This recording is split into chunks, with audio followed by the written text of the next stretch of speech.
The UFC 310 weigh-in show starts right now, ladies and gentlemen. Let's go!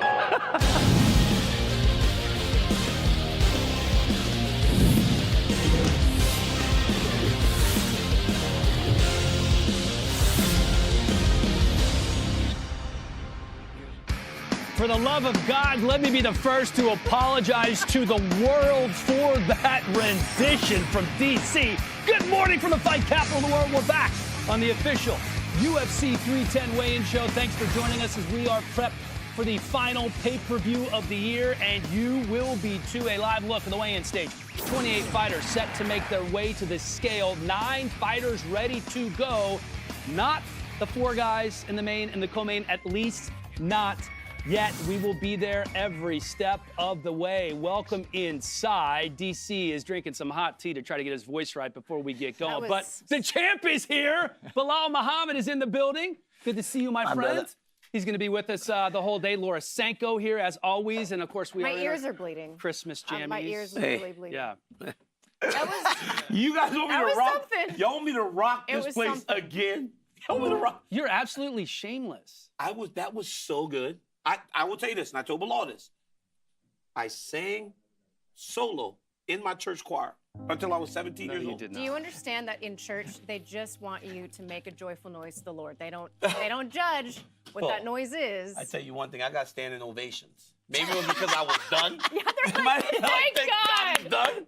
Thank Jesus, it's over. Thank God your kids are in school right now and they didn't have to listen to that, because it is embarrassing to your whole family. Like, what do you think John Anik thought about it? I don't think Anik liked it. I bet he did. I'll bet you he'll be honest with us. We should ask him. Well, we will ask him in just a moment. What a hell of a card here, first of all, guys. This is an unbelievably deep card as we take a look at what's going down. Packed prelims with 9 fights starting on ESPN+. Kennedy and Nzechukwu taking on Lucas Dretsky to kick things off. The veteran Clay Guida faces the young buck Chase Hooper. Michael Chiesa looking to make it 2 in a row against Max Griffin. 14th ranked flyweight Cody Durden takes on Joshua Van and former champ Chris Weidman, facing Eric Anders at 195 pounds. It's a catchweight in the rescheduled fight. Randy Brown against Brian Battle starts the ESPN2 portion of the broadcast. And a massive featherweight matchup with Aljo and Mobzar. And in its top 15 light heavyweights, Dominic Reyes and Anthony Smith in the featured prelim. The pay-per-view, as always, starts at 7 p.m. local, 10 p.m. Eastern time. Nate the Train Landwehr taking on the Korean Superboy. Thug Nasty back for the first time in a year facing Crone Gracie. It's a heavyweight title eliminator, Cyril Gane and Alexander Volkov. The co-main event, just a massive welterweight matchup between Shavkat, who is here and ready to weigh in, against Ian Machado Gary. Remember, the man sitting on stage with us here was supposed to be fighting Shavkat for the title. Shavkat, props to him, takes his fight against Ian Gary. Probably didn't have to, but he wants to fight. He's been out for a year. In the main event, a flyweight title fight. The champ, Alexandre Pantoja, defending his title for a 3rd time against the newbie, Japanese superstar Kai Asakura, who is oh so dangerous. And with that, we do bring in the voice of the UFC, the one and only John Anik. And Anik, we'll start with this. How freaking god-awful was that from DC? So, Hellcat, you know I'm a man of veracity. I speak nothing if not the truth. The vocal quality of DC's rendition of that Christmas Carol during rehearsal was so good that I went back there to acknowledge it. Live, not as good. Well, I think the fights are going to be a lot better than DC's rendition. Let's start with Kai Asakura. The thing that really stood out to me during fight week was the incredible confidence that this young man has coming from the rise in promotion. What stood out the most to you in your fighter meeting with him? Yeah, no doubt the self-belief and also the desire to be able to communicate with the American fan base. You know, Kenny Florian, one of the best analytical minds in the sport. This is the first time in the 10-year history of our podcast that he has gone into film study and reverse course, and he picked Kai Asakura to beat Alexandre Pantoja. A lot of people think that Kai Asakura has the skills, the long-range weaponry to be the first man to finish Pantoja at 125 pounds. I can't wait to see it. And, you know, as you lead into this fight and as you study the film and as you ingest everything that is Kai Asakura, you understand why promotionally they're giving him a championship opportunity in his UFC debut. The champ, Alexandre Pantoja, is here and is ready to weigh in right after Shavkat here in just a few minutes. Does Pantoja consider this his toughest fight yet? Well, I think in some respects, each challenge is unique, but I think he derives a lot of confidence from what he has done recently, right? He talks about this 10-month stretch in which he had these brutal fights against the best of this division. I don't have to tell you guys what he's accomplished against all the guys who have numbers next to their name at 125 pounds who have done it in the octagon. So, confidence certainly is not an issue for the Cannibal. In my mind, one of the top 3 or 4 pound-for-pound, best fighters in the world right now here in 2024. As for Shavkat, as you know, he was supposed to be fighting the man sitting next to me, one of our good friends, Bilal Muhammad, and it was going to be for a belt. Instead, Bilal has to pull out because of that infection, and he could have just waited, but he didn't. He is fighting. There's not a title on the line. What does it say about this guy that he accepted this fight? I don't think a lot of guys would have done the same thing. Yeah, I think it's important to acknowledge that. In some respect, though, he hadn't competed since December of last year, so I think some of this is rooted in activity. And, you're going to have to pass these challenges stylistically as champion or title challenger. But I give a lot of respect to Shavkat Rakhmonov. In some respect, competing for the fan base, wanting to get back in there. And I just have to say the intensity of this man in our fighter meeting was absolutely insane. There was a fighter meeting prior in which he gave me chocolates. No chocolates this time around. I was just thankful that I didn't ask a stupid question. Maybe I actually did, but Shavkat is completely effing locked in, and, fan interest in that fight is completely off the charts. I mean, that fight in itself is like a Super Bowl for me as a sports fan, and it's tomorrow night.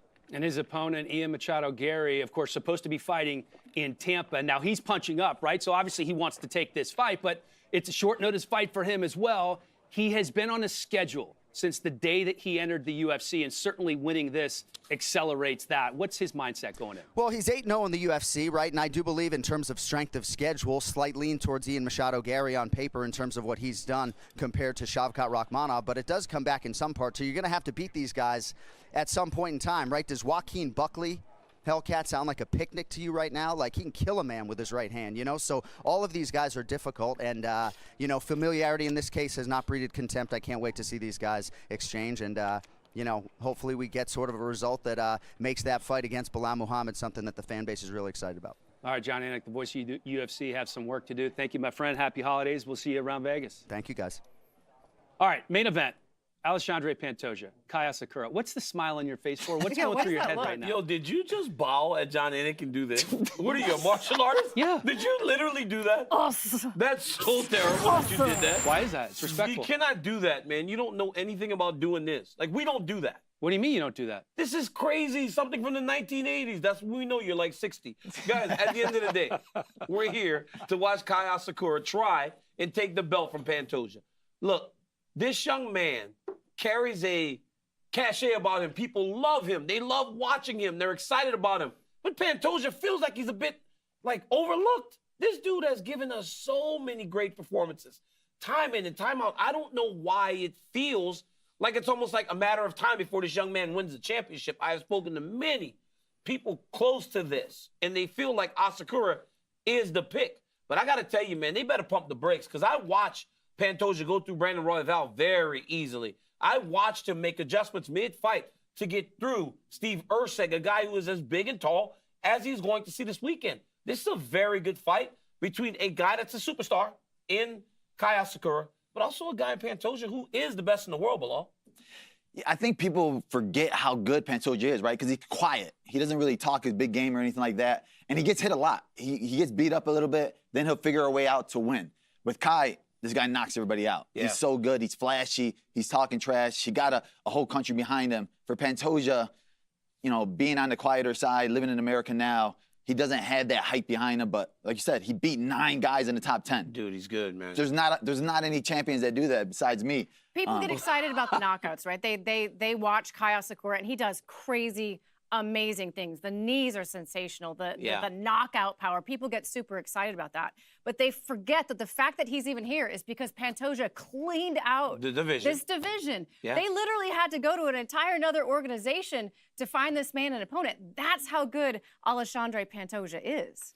Trying to do the first thing or win a championship for the first time for a Japanese fighter is Kai Asakura. Certainly a lot of intrigue in this fight, and a man fighting for a title in his maiden voyage into the UFC. That does not happen very often, so certainly speaks to his talent, and it also speaks to Pantoja not really wanting to fight anybody he's already fought, right? When you're looking down at the rankings, he's basically beaten all those guys in the top 5. Yeah, and even the ones he hasn't beaten, like Amir Albazi, just took a loss to Moreno, who he has beaten several times. So the math ain't mathin', guys. The math ain't mathin'. Well, your guys weighing in right now. Here's Shavkat.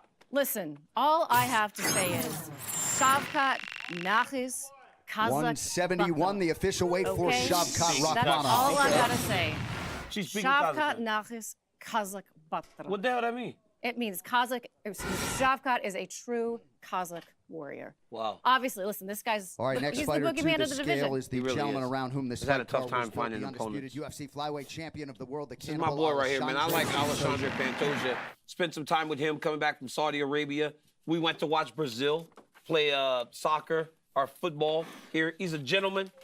124 and a half. 124 and a half. He's a champion. And this guy needs to be respected. He is long known to be a grappler, but he has shown tremendous striking over the course of this run that he's been on to not only become the champ, but also keep the belt and defend it.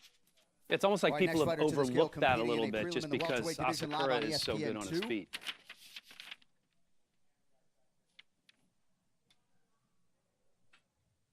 I missed that because I was running my mouth. Who's coming up? I believe it's And now we Tembo. welcome welterweight Temba Garimbo. Yeah, Tembo Garimbo coming into this fight. Slightly short notice, but this is kind of a spot that not only did he ask for, but he feels like he manifested this opportunity, raised his hand to be a backup for this fight that isn't even a main event, and sure enough, 171, the official weight for Temba his wish Garimbo. is granted. This is also a very big step up in competition for him. You know, taking on a guy the level of Luque is All right, it's a next big deal, fighter to the big scale, opportunity for competing Tembo. in a lightweight prelim. Please welcome the Dream, Chase Hooper. What's up, Chase Hooper here, fighting out of Enumclaw, Washington. Just want to give a shout out to Bilal, my personal cameraman. Pretty cool to see you doing so well, you know, making your way here in the UFC, you know, all the way from just taking pictures of me to welterweight champion. Congrats. 155 and a half. Yeah, I the was official his weight picture guy at a Chase hotel Hooper. once. Some kid didn't recognize me, and I was standing Shut with up, Chase, Bilal. and he's like, "Yeah, could you take a picture of me and Chase?" And I was like, "All right, you want me to get in it?" And he's like, All right, "Who next are you?" fighter to the Oh. scale is It was awkward, in but the look at me lightweight now, division, look the at me now. UFC There you go, Legend baby. Hall Like of the guy you Famer, beat. the Look at me Carpenter, now.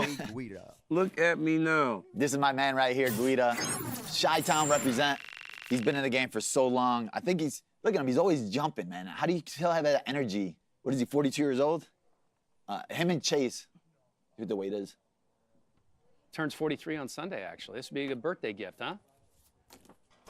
I mean, this dude say he's That would still be a rocking. birthday. 155, the official weight for 155. Clay We have a lot Guida. of the same friends. We got a big group from Chicago that came Yeah. out here to watch him. It would have been huge for us to both be on the same card.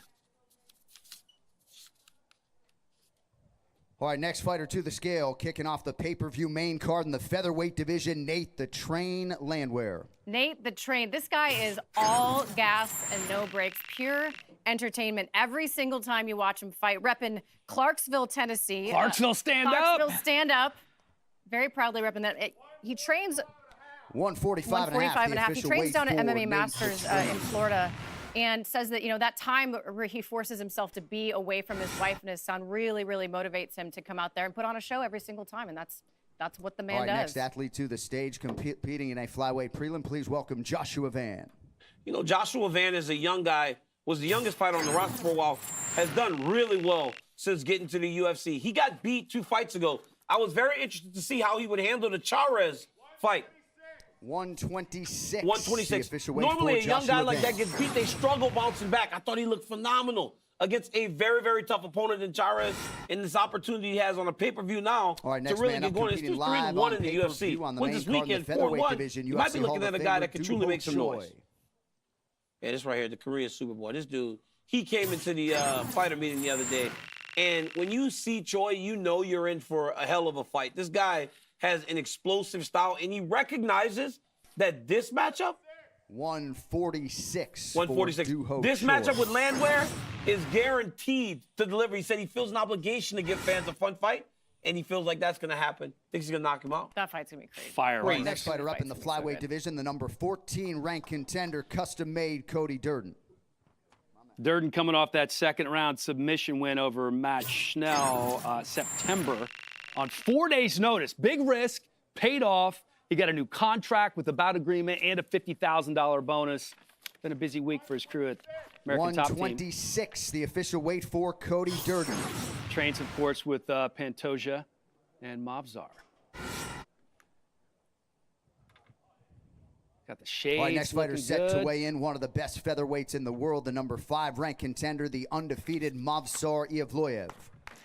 This is another one of those fights, right? People aren't talking about enough. Him against Aljo is one of the biggest fights with the biggest title implications. Movsar is so good, he's undefeated. He has wins over Diego Lopez. He just beat Arnold Allen, and he looked really good on the feet. I think people are just sleeping on this guy so much.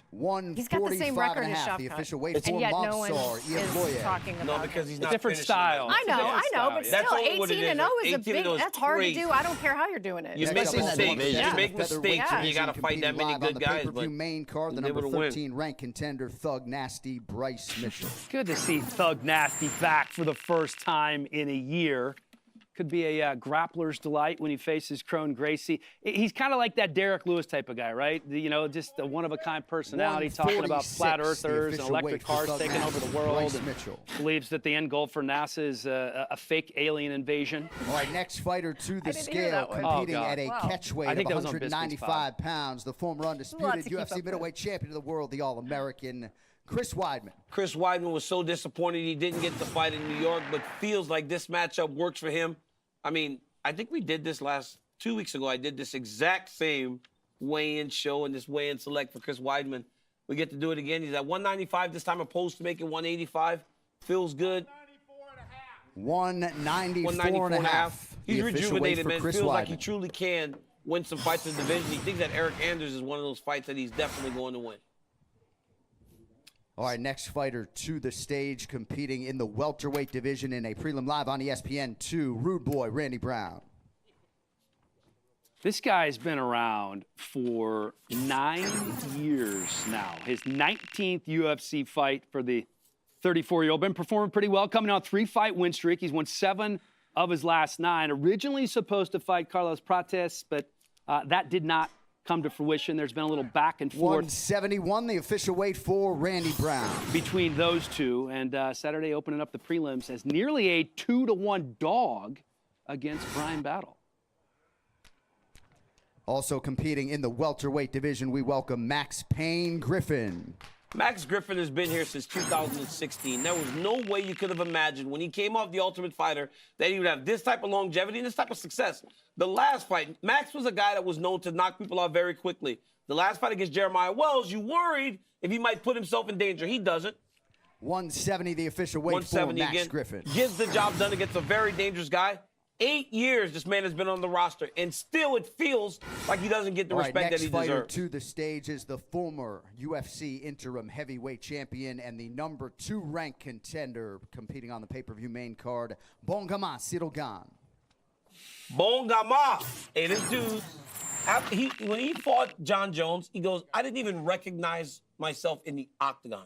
He goes, I was overwhelmed. I didn't fight well. But he comes back and he beats Spivak, and he looks like Sirogan. It's only a matter of putting another one of those performances together. This is a young man that is so talented that he's very close to the title always. So another win, a 2-fight win streak after that embarrassing loss, in his own words, you may see Sirogan.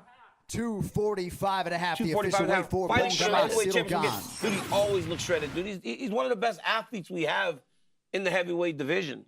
Tremendous fighter. Great mindset now, too. Him and his coach were laughing about the John Jones fight. Normally, you know, you'd meet a guy, they'd be all disappointed. They were laughing about the time that it took to for the fight to end. All right, here's a look at the numbers for Alexandre Pantoja, right behind Demetrius Johnson and Davison Figueiredo in terms of most finishes in UFC flyweight history. This guy is 7-0 against the top flyweights in the division. And it is interesting, the point that you guys bring up about all the excitement surrounding Kai Asakura, maybe having him be just a little bit overlooked, which, yeah, he's a grappler, but he's one of the more well-rounded fighters that we see. Because he's such a good grappler, I don't think people give him enough credit for what he does on the field. Yeah, like I said, I think that people get really enthralled by the idea of knockouts and highlights, and he doesn't necessarily have quite as many of those as Kai Asakura does, but the fact that he has just been dominating this division to beat Brandon Moreno, one of the best flyweights we have ever seen. Not once, not twice, 3 times. Like, he's lapping these guys multiple times, and now we find ourselves having to reach outside of the organization to bring him some fresh meat as a challenge. That tells you how good Alexandre Pantoja is. But what I like about him in terms of his style is not just is he so dangerous and nasty on the ground. He is a guy who will drag you to the deepest of waters. Not unlike you, Bilal, honestly. Drag you into that dark, dark place that not everybody's able to survive. This is called the research. Oh. We got it. Yeah, boy. Eric Anders weighing in. Obviously, this is, like you said, DC, this is my second time doing this one. We were supposed to be seeing this fight at MSG. Eric did get a case of food poisoning, I believe it was, but 193, the official weight for Eric 193, Anders. making that catch weight super easily. A lot of changes for Eric Anders, though. He's training back at home now, living a clean lifestyle, and really feels like this is an opportunity for him to showcase yet another level to his game, even this far into his career. What does that mean, a clean lifestyle? Well, he Like said that- he said he was an operating drug addict. He was living as a drug addict from But he was his functional. teens, Wow. all through college, all functioning. through his That's all incredible. through his career at Alabama. As a football player. As a football A lot of those player, guys get addicted to prescription. his pain entire MMA medications. career, and then within the last year decided. All right, to next completely fighter get to the clean scale, and- competing in a Yeah, prelim it's live crazy. on Good for him. ESPN Plus in the heavyweight division, Lucas Dresky. This is a big fight for Dresky. He needs a win right here. He's gotten knocked out 2 of his last 3 fights. And he's a legit heavyweight, right? Size-wise. He's going against Kennedy, who's coming up from 205. I think Dresky needs to go out there and he needs to make a statement. He needs to show that he belongs in the UFC and he can compete with the guys that are at the top. Because Kennedy's inconsistent. He has some fights where he's good, some fights where he's bad. So I think for Lucas, he needs to attack the legs 234, early, the official weight for Lucas Dresky. use his size, and try to hurt Kennedy early. Did he weigh 234 or 244? What are you weigh? 244. 244, yeah. It's a big boy, right? He's a big boy. Kennedy 205. I don't know what he's gonna weigh in at. Kennedy looked good against Chris. All right, next fighter set to weigh in this Barnett morning, Mm-hmm. the number 14 ranked UFC welterweight contender, Vicente Luque. This is a weird spot for Luque, right? You're expecting to fight a legend like Nick Diaz. You have all the hype. I think it's a way easier matchup. Now you're fighting a young, hungrier guy. Luque did not look good his last fight.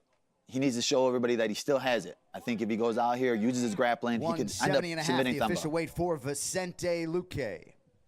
Follow him on Instagram. He looks good. He's talking like he has the good energy. He's a good guy too, right? I want to see him win. He's still young. He's not old. He's still up there. And when he's on, he's so dangerous. So dangerous. Oh, look at the roar. I was going to say, this set looks unbelievable. Ooh, it's toasty. Props Need to some the hot ladies cocoa. and gentlemen who put this together. And we have Brendan. Y'all better watch because I'm about to Don't go. do not sing. Just cut his let mic, Fitzy play. cut his mic. Just let Fitzy play. It's beautiful. And the sweater, Look at those long fingers. he looks so dapper. Is there a possibility we could get a little eggnog and perhaps Oh my goodness. hot I love apple that. cider? RJ's working on I gotta that be right honest, now. he's Maybe a better hot than toddy. last year. What do you mean he's gotten better than better. last year? He's I'm getting, 1 year better. He's Yeah. getting better. He improved 1% every day. Is this Bailey's? We have an assortment of alcoholic beverages because this is a weigh-in Lovely. show. We have some rum. We have some eggnog. Why are you We got- putting it all in front of me? Because I know who likes it the most. Oh, Go left to right. I'll get you some cups. Thanks, RJ. Well, while we're doing this, DC, let's go back to this Pantoja Yes. conversation because, I mean, to say he's found his groove, I think, is understating exactly what he's done. It's his 3rd title defense. I mean, he beats Kai Asakura. He defends the title for the 3rd time. You're talking about one of the greats in the division, if not Absolutely. already. You know, when you look at these research sheets, right? They put stats of these fighters. Pantoja's stats, the quick 10 first-round finishes. This dude's got 8 knockouts, 10 submissions, he's on a 6-fight streak, didn't even make the finals of The Ultimate Fighter. The amount of improvement this man has made since he got off that show is unbelievable. So to even think for 1 second that they would favor anyone over him, and I'm not talking about the betting lines, I'm talking the public, when you have been able to see what he's done. It's crazy. You know, Alexandre Pantoja can strike with the best strikers, but he also has in his back pocket the ability to wrestle, take you down, and once you're down there, you're stuck. Hey, dude, and the scramble ability. His ability to scramble. When he gets into those wrestling situations and it's 50-50, it might shift to the other guy's direction. He might hit a Granby, a flip, or something. He always ends up on top. And that's what makes... You remember Tim Elliott, how dangerous he was because he could scramble so well? Pantoja is that plus... that's for bull.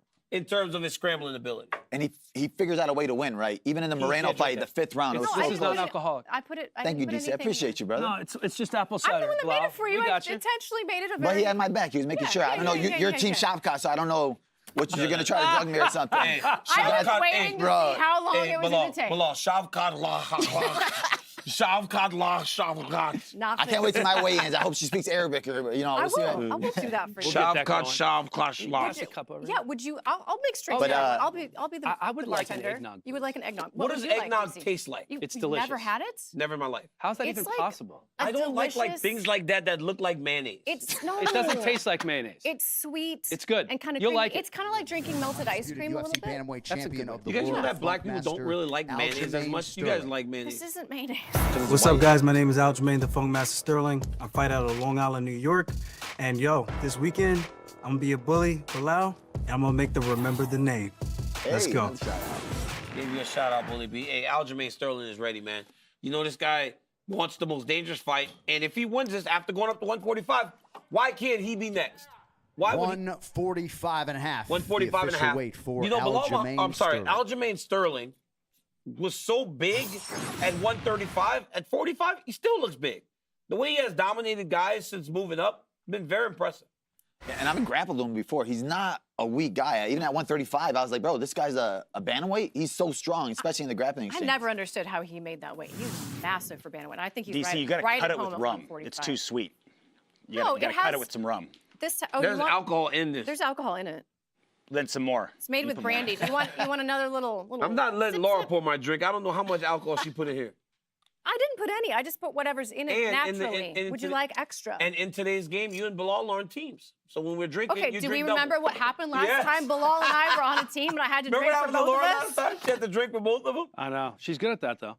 Dude, stop acting like that. I took one for the team. We were a great team until I was like falling on the wall. We almost won.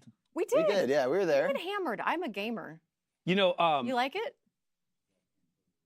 What's the face you're making? I behind that want cup? the verdict. It's thick. Pretty good. It is, right? It is pretty good. Yeah. Ooh, what is Yeah. this? You want a little extra spice in it? No. You good? Okay. Nah, I just want to put a button on this. To your point about Aljo, he had to cut out weight training because it was harder for him to cut because his yeah. body fat's so low. It's like, what, 3-4% body fat? It's crazy. Like, DC hasn't been that since birth. Hey, what are you talking about? Have you seen your hips? Yeah. How many kids have you had? You want to talk about somebody that's got some fat? Hey, look. Don't dude. talk about me, Look, dude. What I are got you talking about? I got like 5 years on me. No, you don't. Ooh. Yeah, I do. You've got 12 years on me. I do not have 12. You're He doesn't have 57. 12. People are going to start believing this. All right. How old are you? 49. But he calls me 60 all the time. He adds 11 years to my age. It's not fair. And you're 45, right? 43, Lord. All right. I'm I'm sorry. 45. 45. Okay. Guys, we're going to take a little closer look at one half of our main event, Alexandre Pantoja.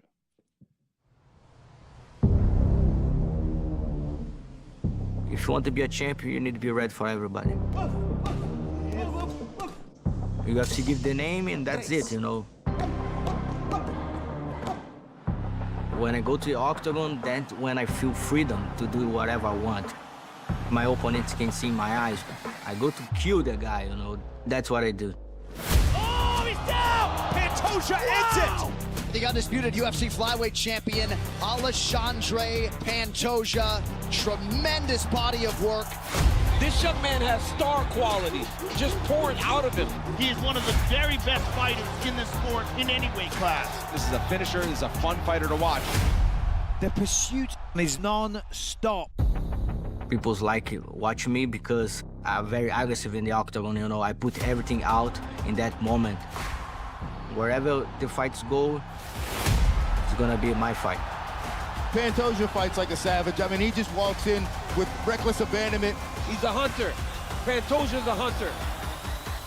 I'm gonna take your head to my table. Let's go. There's the tap, Alexandre Pantoja, the cannibal. He's showing all of his skills here. Ooh, there's a tap. Oh, this is tight. What a great job by Pantoja maintaining. And just showing the heart and grit of a champion. Wow! Pantoja at his cannibalistic best tonight.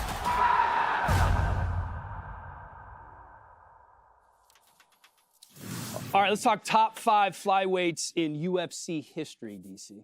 Yeah, for me, I got to be honest with you, man. It's a weight class that was later to be added, but has had some tremendous fighters. At number 5 for me is Joseph Benavidez. I know he didn't win a championship, but Joseph Benavidez was in title fight after title fight, fighting the best guys in the world over and over again and winning. At number 4, I got Figueiredo, right? I got Figueiredo at number 4. At number 3, I got Brandon Moreno as the number 3 guy of all time. Henry Cejudo at number 2. I know it's hard because people go, I can't stand Cejudo. Double champion, though. Won in the division. And at number 1, Demetrius Johnson. I don't know that anybody's ever going to pass Demetrius Johnson, but I have Demetrius Johnson at number 1. You didn't put Alexandre Wow. Pantoja They on your said list? no Pantoja. No, No, they didn't. It said it on the No, thing. they did not. No, they did not. I will read you the email. No. I can. All right. I will read the email. Well, That's a look that terrible up. list. I wanted Pantoja. agreed. No, then I'm taking B off. If No, you Pantoja can't. in there, Yeah. I read this as no Pantoja. Why are you yelling? Because you guys are pissing me off. Don't fucking say I didn't put Pantoja on Okay, the list. read your email You didn't. and prove you're wrong. And Yeah. Sanko, let's hear your list that's going to be Well, the correct I'll give you a list. much better list. At number 5 is Henry Cejudo. Obviously beat DJ, defended against TJ. watch. Brandon Moreno at number 4, 2-time and interim champion. Alexandre Pantoja at number 3. I would put him at 3. That's why I would put him at. I know your list would be my list if you had done it correctly. I would have knocked out. I would have taken out Joseph Benavidez And put Henry Cejudo. and put Cejudo because and he was a champion. Pantoja at number 3. Yeah. Behind and then, Davidson and then Demetrius, Figueiredo and Diaz. Dude, what? Look at the email. I know, it's Read it. hard. In parentheses, It's it hard. says. It says It says Top- Pantoja's a flyweight. That's what it says in the parentheses. top 5 flyweights. They can open their microphones. They from the truck always at this point. give examples in can parentheses. Not when we're in the studio, They I can don't speak think. for themselves. If they say nothing, We give you examples. if they say in nothing, parentheses. because they have the ability to They defend don't themselves. when we're in the studio. Yes, He's they do. telling me right now No, he's that not saying he shit. said I always top 5 flyweights in UFC history. In parentheses, Pantoja. Like I thought, okay, Hey, I can't put sometimes Pantoja. you have to own your mistakes. I misread it. Sorry. The Okay. parentheses, just moving forward, the parentheses means, for example, Right. Okay. the obvious choice Of course, who's I on would've this put card. Pantoja. I was Alexandre wondering why you were Pantoja. looking at me so crazy. I'm like, Yeah. I thought we all didn't have Pantoja. We just got over completely My- talking about how he's dominated the division. Jesus, My guess is no. Bilal's list is gonna be pretty good. Yeah, let's just do an entire his show. is bad. His is An bad. entire Dude, this show is a we're gonna highlight. talk Why about you a can't guy look at named my Bilal's. list? No, his is bad too. Because watch his omission. Oh, no. It's crazy. What do you mean? Does he leave DJ off? Number 5, Benavidez, one of the legends. People don't talk about him enough. 4, Moreno, still here. Oh, no 3, Figgy. Pantoja. No Figgy. Bro, he's a bantamweight. I don't think he's a He won. flyweight. Bilal, he won the Can I belt. finish? Number 2, Cejudo, and then number 1, Demetrius Johnson, who's considered the GOAT by many. Yes, but dude, Figgy was the champion. He beat everybody. he beat Benavidez twice. He beat Benavidez twice. He beat I Moreno. mean, if you're using that logic, Cejudo is the same deal. What do you mean? Cejudo's a double champ. Yeah, but still, like, how many times did he fight in the division? But still, dude, he's one of the He Double defended champ. it. He's a belt. He's a belt. He won the belt. But dog, Yeah. you gotta have Figueiredo on there. Can we just all This take, was literally can we just one all of the take a worst moment lists. and acknowledge that my list is literally the only correct list? Thank you. Thank Here, you for Laura. that dap up. At least I had Pantoja on my list.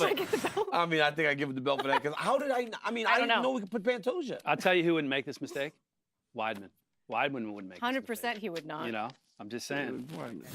All right, DC, you're on thin ice. Competing in Bilal, the feature you got- prelim live on we need ESPN2, more. the number 12 We need ranked more. UFC light heavyweight contender, former world title challenger, the Devastator Dominic Reyes. You guys, Dominic Reyes is trying to work his way back to the form that he showed when he fought John Jones. But ESPN, dude, I'm talking and doing my job, please. Hey, brother? So hey, they do a thing. You good? Okay, Chris Weidman's being disruptive as he always is. Hey, wait, they didn't. Hey, look at this dude. What's up, man? 205, the official weight Yo, for wait up, Dominic hey. Reyes. Chris, you brought the other kid? That don't really have. Everyone's calling him CJ. I'm like, no, this is Colton. This is the other one. This is my blonde hair son. Blonde hair, blue eyes. Say what's up, Colton. Oh, green eyes. I'm sorry. All right, I next got- fighter yeah, I gotta to do the stuff scale, like that. competing in the heavyweight division, Kennedy Kennedy He has blonde Nzechukwu. hair. Kennedy Nzechukwu back wet up at right now. heavyweight. Just fought against Chris Barnett. Looked phenomenal. I know Barnett got hurt, but he wasn't going to win that fight. And Nzechukwu looks so sharp. And even 236. 236 He actually looked and a in half, better the official shape weight this for time Kennedy than he did the Nzechukwu. last time he fought a heavyweight. So when I look at him looking like this, it may seem like this is a move that's going to last forever. Hey, what's up, man? Colton, Say how hi. you doing, bro? Good. Hi. You brought that one? What do you think? Is Pantoja in the top 5 of flyweights? I think Pantoja is top 5. Yeah. There we go. Oh, Smart okay. guy. All right. All right. It is. I do appreciate you stopping by, since in New York you completely blew us off. You did. Did I? Yeah, You did. I don't think I was you had to asked. make actual I don't think I was. I I think I got. I don't think I had. I didn't think I got the Oh, request. You were asked. Don't. Yo, you got to ask. I was a little. That weight cut was miserable. Well, this is a little different because this it's is- a catch weight. Yes, this was very easy. Usually I can't eat already at this point because my stomach is just shot. I already had some bread pudding, pumpkin bread pudding. I feel great. Yeah, it's super good. I like the little. What are you doing Scruff. here? I'm a little scruffy, dude. But it's almost like a goatee scruff. I see more hair. I don't see as much up here as I see here. Hey, Ian Garrison. So weird. Yeah. Were you able to partake in any part of Thanksgiving because you're fighting 95? Yeah, I actually had one like legit plate of a traditional Thanksgiving meal. It was good. I've fought around Thanksgiving a couple times, and I wrestled a lot when I had to give up Thanksgiving, and it's miserable. You know, you're trying to have good energy with the family and everything, but you're just like, damn, this sucks. So I sound like I'm sucked out right now, but I'm actually good. No, you look good. Yeah, and I look like I'm sucked out. How about crazy. how about Eric Anders? Put that analyst hat on for a minute. What do you see in your opponent? Big, strong, athletic kid that comes forward, southpaw. You know, He's trying to give alcohol to your son. No, I'm not. No, I'm not. He's No, trying not- to give no, alcohol not- to your not son. all- he would It's jump okay. all over Don't worry it too. about it. It's fine. Yeah. Cool, you broke that microphone. It's That's fine. not come out of your daddy's fight purse. It's just a battery cover. It's okay. He showed a bunch of toughness in a few fights. A tough dude, doesn't go away easy. Yeah, I just think I'm faster and more technical in every aspect of the sport. Chris, so having this little bit of a delay to fight Eric Anders, was it easy to kind of just extend the training camp? Did you take any time off, like afterwards, like maybe take a week, a few days to kind of reset your mind a little bit, or did you go right back into I took like 2 or 3 days to kind of just chill, kind of just let the exhaustion of the whole camp, and then prep making the weight, and then thinking you're going to fight the whole day and all that was a lot. So just decompressing and then kind of getting rejuvenated, and really for the last like 2.5 weeks, it was more about just staying in shape and not getting injured. And I felt fine. Colt, it's sugar. Taste it. You can eat it. It's not sugar. It's probably fake sugar. Don't do it. Don't do it. It's fake snow. Uncle It's DC fake is snow. sure. Yeah. What's wrong with you? He's mean. Yeah. Chemicals. So let me ask. So on that day, right, the ups and the downs, like how disappointing was it? Like how quickly were you able to go, you know what, man, I got to put this behind me and just kind of go forward? It took me maybe 2 days. The moment, so it didn't. I didn't know. I didn't get the phone call from Hunter until 5:30 at night. So we knew. When did you know? I knew at probably like 2:30. Really? Just That because is it was definitely like, off. he was trying to stay on. Yeah. right? Yeah. But he was really sick. Yeah. And it was like, I grabbed my phone and it was like, you can't tell, don't tell Chris yet. Because they needed to, in case it happened, Yeah. you had to keep going. But you didn't learn until 5 p.m. 5:30. I was. We just did our family prayers, and then we were. The coaches were getting into the room, and we were walking down to the bus that heads to the arena. And then I got the phone call, and I was like, "Oh no!" When I saw Hunter's name on the phone, I go, "What?" The only reason why he's calling me is probably bad. And then he was just like, "Hey, bad news. Anders can't fight. It's off." That we were trying to do something about trying to get a 205 pounder for you, but the New York Commission wouldn't let it happen, and yeah, so we can't do it. And Would you have fought anyone, even if they got a 205? at that point, I felt so good that day, man. I was ready to go. You already been thinking about fighting that whole day, mentally prepping for it, and you just want to rip off the Band-Aid and fight. And yeah, I would have fought anybody that night for sure. Yeah, it was tough.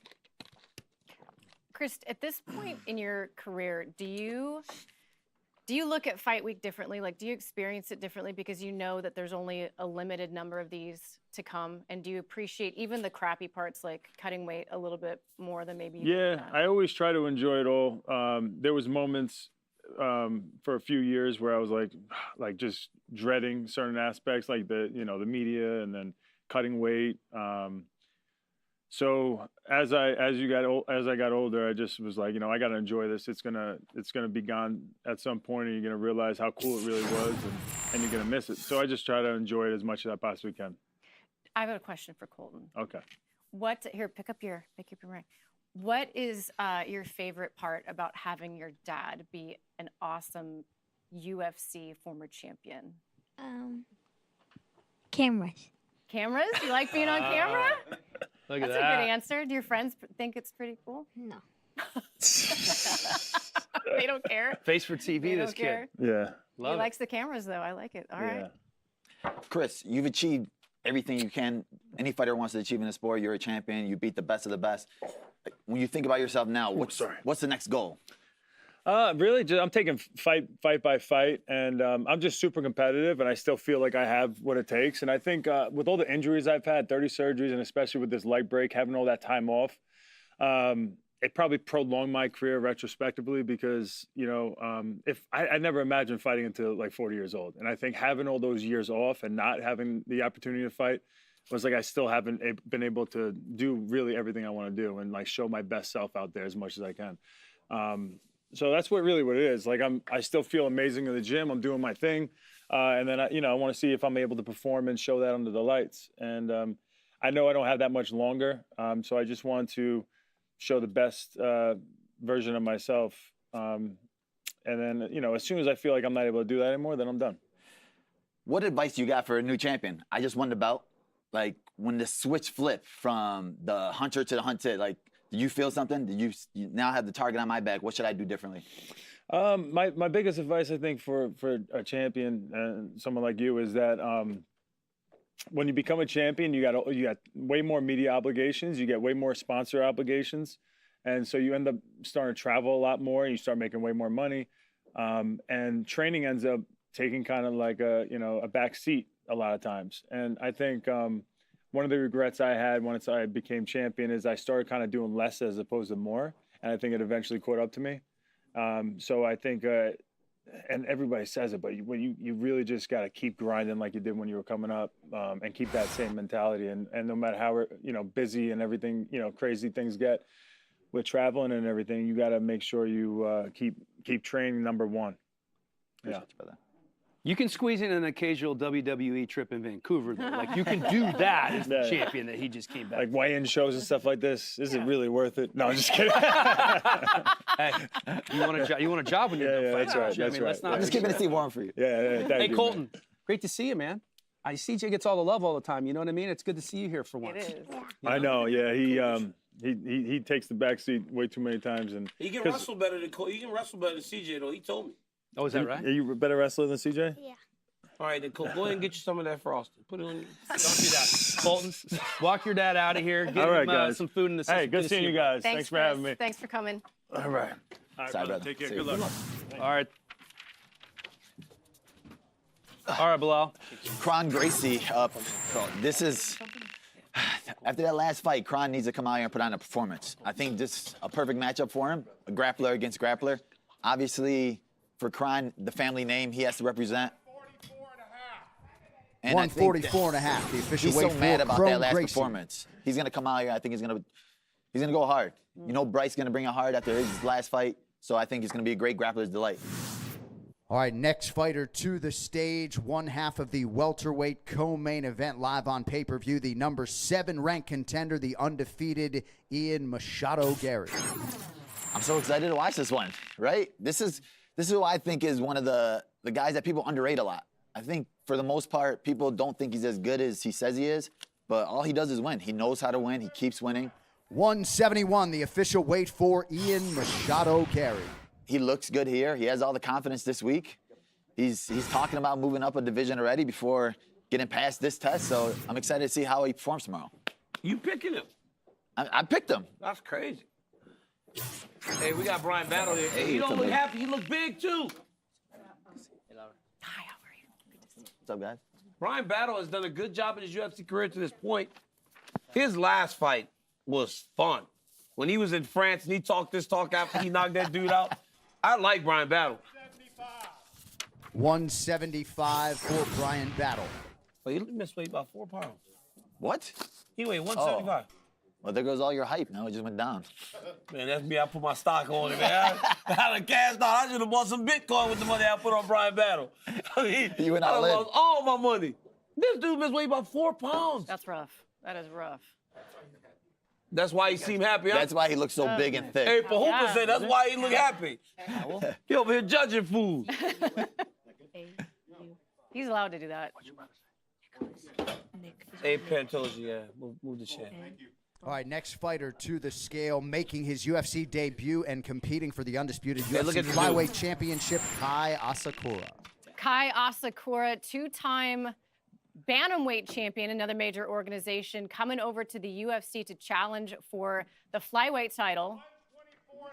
That's actually huge, 124 and a half, it's the been official 7 weight for years Kai since he Asakura, made and with the that, flyweight your UFC limit. 310 He kept saying all week long, he's championship like, main no, I'm event good. I is was always a official. very Well, he small looks very bantamweight. drawn out. He looks very drawn out. He does look drawn out, especially you can see it in the stomach. In the midsection, he looks very drawn out. Yeah. He has not made But that he weight made in a real long he time. did it. He did made the weight. Yep. We got our championship fight. The champ is here. The champ is here. Alexandre Pantoja with Kawa and Nicholas joining us on set. What did you think seeing your opponent weigh in? I'm happy, you know, the fight's this fight's on, you know.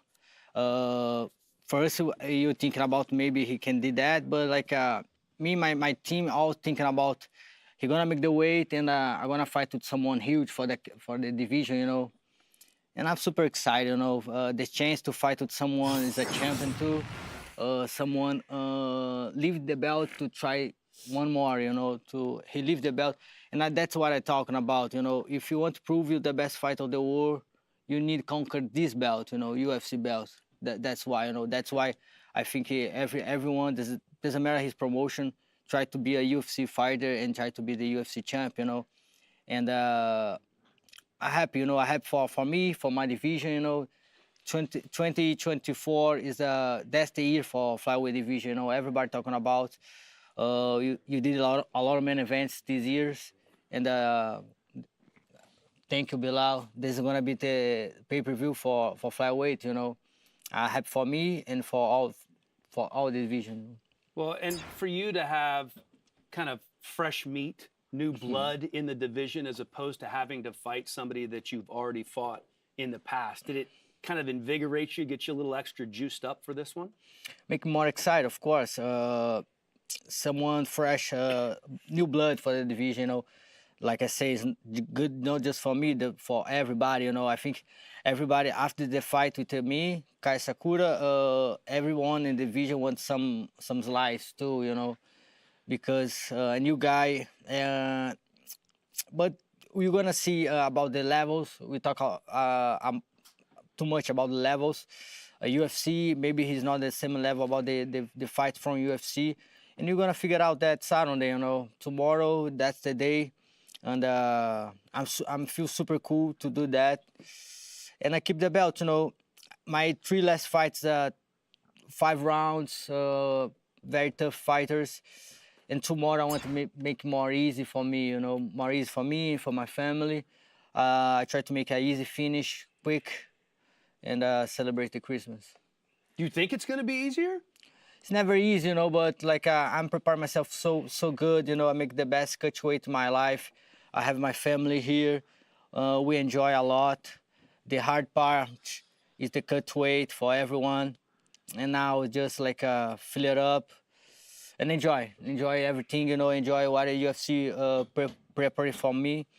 I'm starting to fight to prove how good I am, you know, and the chance to do that in UFC, that's a dream for every fighter, you know. I have to chance to fight with every fighter all the world. I talking about that. I fight with Australia, American, Mexican. Now I have Japanese. That's a dream, you know. Fight with the best fights all the world, especially in UFC, main event. That's incredible. That's my present for Christmas. That's a good one. When you look at the division, you see the guys that are still at the top, right? Brandon Moreno, Roy Vaughan. People are calling for them to be next. And you already beat them multiple times. At what point do you put your name in the hat to go up to bantamweight and say, I want to be a double champ? Bantamweight, I think about go to the bantamweight when I start to cut my weight, you know. I think everybody thinking about that when I start to cut weight. But no, I make that this is my best cut weight in my life, you know. We did it very easy today, especially because I have my kids support me. And I have a huge division to defend, you know. Now we have a new challenger. And I really want to finish Asakura and maybe make the Metro Johnson back. I don't know. You know, having your sons here with you, like, what does it mean to be able to share that with them? And also, he made the weight. He hasn't done it in a real long time. Do you think that will play a factor in the way he can fight tomorrow night? We're gonna figure it out, you know. I'm excited. That's what me and my team thinking about. He gonna come huge for the fight, you know. He look big. He gonna look big tomorrow. I know that, and that's why we train with a lot of bento weights in my gym, and I have my kids here. Everybody can see my kids here. That's good because how as I talk about my kids, you know, how as I talk about my family. After the fight tomorrow, when I'm back to home, it's gonna be me and my kids and my wife together, you know, like always. But yeah, super excited for that fight. I have a huge opponent, but I'm ready for that. I'm ready. I train a lot with my team for make the more better fight I have in bed. When you're champion, it always seems like you're obviously always looking to the next thing and the next thing. Have you had a moment to be able to sit back and reflect on what you have built for your sons and for Gabriella? Because the sacrifices, and anybody who has followed your story knows the tremendous amount and years of sacrifices that you made to be able to bring them with you on fight weeks like this and to be able to have them living in Florida with you now. Have you had a chance to like sit back and think, man, this is, I did what I set out to do and not just be a champion, but to provide this life for your family? I'm still trying to figure out that, you know. Yeah. My feet's in the ground all the time, and sometimes I can realize how big I am right now, you know. But I don't think about that right now, you know. I just like today is gonna very good for me to show my kids about sacrifice, hard work. He both do the cut weight with me. He can see all the process. He can see how tough because all the weekend you eat very less. You don't drink water sometimes, and my kids still see how I work so hard for that moment, you know. But I'm still, you know, I'm still make my legs for my kids, you know. This is not for me, you know, for my kids. I want to be a grandpa. That's what I want. I want to, in 10 years, maybe he give my first, how I say that? Grandson or grandbaby. Yeah. That's what I want. You know, I want to. How old is dude is? 13. Oh yeah. Like, okay, yeah. 23 is okay. Yeah. I was like, whoa, 10 I years. thought you were like 9 years old. Well, you want a 19-year-old? That's good age. Want you know. it soon. Get it. I want soon, of course. I want to enjoy. You know. And that's what I want, you know. I want to create my legacy for my kids. And in 10 years, I want to just sit in my chair in the beach and see my grandsons, you know. That's what I want. That's what we all want, my friend. That's Good luck tomorrow. Hey, Nicholas Cowell, give me a little. They call that the let's see how that American looks. dream, Yeah. There we go. That's what they call it. The American dream, right? Grandkids, We try. You figure sit out on the that, yeah. beach, Hey, you seen that house he's living in with the pool in the back? That's the American dream right there. Man. That's beautiful down there in Florida. With my 2 dogs, that's perfect. It's perfect. Awesome life you've built. That's why I'm so grateful to UFC for fight for the company, you know, for everything UFC did for us, you know. That's amazing, you know. These guys fighters, grapplers, what soccer players? What do they do? I used to fight, but my mom doesn't like it. Really? But your father fights. Yeah. Man, you would tell your mom. Easy life. He have an easy life. He don't can fight. Thanks so much, guys. Thank you. Thank you. Chandra, good luck. Chandra. Thanks for coming on. Good seeing you. Appreciate it. Have Christmas, guys. See you, buddy. See you guys. All right, next fighter set to hit the scale this morning, competing in the UFC's welterweight division. Michael Chiesa the fighting out of Ultimate Spokane, Fighter Washington. Live. Big shout out to my guy Bilal Muhammad, the welterweight champion. My boy Hellcat. Happy early birthday, Laura Sanko. Who's the fourth? Oh, DC. DC. What's up, my dog? Oh, was my mic open? Always, your mic was open, always throwing a little bit of shade. Happy one-day early birthday to my birthday twin. Michael Chiesa and I both turn, well, we turn different numbers, but our birthdays 170 and a half, the official weight for Michael Chiesa. And I got to say, Michael Chiesa looked awesome last time out against Tony Ferguson. He did. He looked, it wasn't just that he was fighting Tony out of his prime. He looked so, so good, and I'm expecting big things from him this weekend. It's a quality spirit. What is up? There. It's a quality spirit. Aljamain Sterling in the house. Man, you're looking so good up there as you always do. What's the biggest difference now at 145? I mean, is it that much Aljo, what's he easier? supposed to say before you Is close it it? that Aljo, much what's he easier? supposed to say? You look so good up there.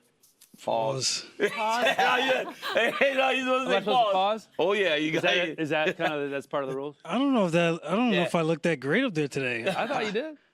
You know. I don't know. I felt like I was in some pain, but Really? we made The it. cut was How hard. much did you cut? 7 last. Well, yesterday we did 6, and we did about a 0.6 this morning. Wow. But I was cramping really bad last night, so we had to put back in some fluid, so I didn't get to just float it. I had to wake up and cut a little bit, which was kind of annoying, but we made it. Yeah, it is what it is, right? Up 10 pounds, fighting it against an undefeated guy. Most don't want to fight him, but you seem to have the style to be able to deal with him. What's your expectation tomorrow night? And do you expect a title fight if you win? Definitely expect a title shot if I win, especially if I can win in some style points. The type of fight, I think it's going to be a bit of a war. I plan on just bringing hell to his door, man. I really do. I know he's got a great style to neutralize what I can do. I got a great style that can neutralize him. So I'm not sure which way the fight's going to go, but I plan on going out there and just bringing hell to the door. Obviously, you said you feel like you're more motivated now, right? Because you're spot on the card. You feel like you're not getting the respect. Do you think that's going to affect the way you fight? Do you think you're going to push it a lot harder, or you think you're going to be cool? Nah, I was already, my game plan already coming into this fight was to take the fight to him. I'm literally going to be in this guy's face the entire fight. So I hope he's ready for the pressure because I'm bringing a good pace. I'm bringing good pressure. It's going to be very reminiscent of the fight with Pedro Munoz. And let's see who takes the first step back and who starts to shoot first and see who starts to get tired first. I think it's going to be a fun fight. I think when you have two willing dance partners, not a lot of guys like his style, not a lot of guys like my style because we neutralize guys and we shut them down. It's not my fault you can't wrestle. Go to a wrestling class or two. With that said, I think when you have two guys so high in this category, it makes for a fun fight. Obviously, a fresh view in this new division. Movsar 18-0, same record as Shavkat, but not getting the same level of attention and love and all those things. So, was there any hesitation on your part, like, man, this guy obviously very good, but not someone that the fan at home is necessarily going to recognize just how good and how dangerous he really is? Yeah, I mean, when I did my podcast, the first name I mentioned after I beat Cater was Brian Ortega because he was the highest ranked guy. He was ranked number 3 at the time. And then I said, well, if that fight's booked and he's not going to take the fight or he's not healthy, whatever it is, then I guess the only other fight that would probably make sense because they were top 5 was Movsar. I was like, but the only issue with him was nobody knows who the hell the guy is. Yeah. So with that said, eventually the fight came around, it got made. I mean, I wasn't going to shy away from the test, and here we are. And let's put that O to the test and see what it's really made of. Yeah. So you said earlier to DC's question that you think you earn a title shot or deserve a title shot after this. Is that something that they've told you, or you just say that would be the next logical step for you? I'm putting it in the universe, baby. Putting it in the universe. I think, I mean, it is what it is. No one wants to fight this guy. So if they're trying to keep him away from a title and I could go out there and I could look good beating him, then I think the reward goes to one of us. Because I think it's going to be very difficult for this fight to kind of be a sleeper. Like I just can't really see that happening, just because the two styles, what's on the line, and I think the UFC doesn't really know what to do with either one of us, and what better way to figure it out between two high-level grapplers? And then if I take his O, I think that puts me in a great shot. Former champion, defended the belt 3 times. I think most wins in the bantamweight division. Who else could be next in line if it's not Volkanovski? All right, I love it. All right, so I'm going to try this again. You looked good up there. Pause. Yeah, Is that better? Pause, baby. Yeah, you got him, man. You got it. I was hoping you'd bring us some rum, by the way. I was going to, but I wasn't sure what the vibe was. I know it's Christmas and a lot of people drink rum. Listen, this is always the vibe. Why don't you drop off some rum, Aljo? We made him one sand, without. So. Okay. Yeah. I see. I'm gonna make some Funk Harbor the Virgins. So then it'll be, I want to be all inclusive of all my people. So that's like the eventual goal. Next time. All right. Well, we'll have to try some of that rum here in the very near future. Yeah. I have some at my house. You do? You do? Signed bottle. Champ. Not That's sharing what happens. Of course you don't. He doesn't share much. He doesn't share much. Thanks for joining us, man. Really appreciate it. Good luck. Good seeing you, Aljo. Thank you. Always. That is Aljamain Sterling. Big fight coming up on Saturday against Movsar Evloev, a battle of top 10 featherweights. One of the really interesting things is as Aljo walks off set, is so many underappreciated champions, right? This is a guy who not only won the title, but defended the title multiple times, and for some reason didn't necessarily get the love that he deserved, right? And you can actually look at these two guys over here, Daniel Cormier and Bilal, and say the exact same thing. Bilal hasn't, of course, defended the title yet, but for whatever reason, they don't always get the love they deserve. So that brought to mind most underappreciated champions in UFC history. And we're going to start with the former double champ on this. Okay, so for me, honestly, number 3, you guys remember Carla Esparza, how bad she was mistreated? She won the belt twice. That's true. Like, she literally won the belt 2 times, and it's almost as if, hey, no disrespect to Jermaine Durandamy and Nico Montano, they treat her in that same regard, even though she won the belt 2 times. One tough inaugural champion. Yeah, then came back and won the belt again. So Carla Esparza for me at 1. That's a good one. Demetrius Johnson, number 2. Like, he was so great, but because he couldn't finish everybody, and they kept putting him on. Remember, they would put him on Fox all the time, and they would just put him on these free cards, defending belt, that people just didn't appreciate what he was until he was gone. And then Aljamain Sterling at number 1. Like, no matter what he did, it's like he could not win over people. And it wasn't even his fault. It was because Petr Yan needed him. Petr Yan did something illegal to him. So he got stuck with this stigma of being a faker and all the other stuff. And even when he was defending the belt and beating guys, Petr Yan included, they never gave him credit for it. It was very odd. And obviously, you know, I have another reason that I think it plays a factor in, but... Speak your mind.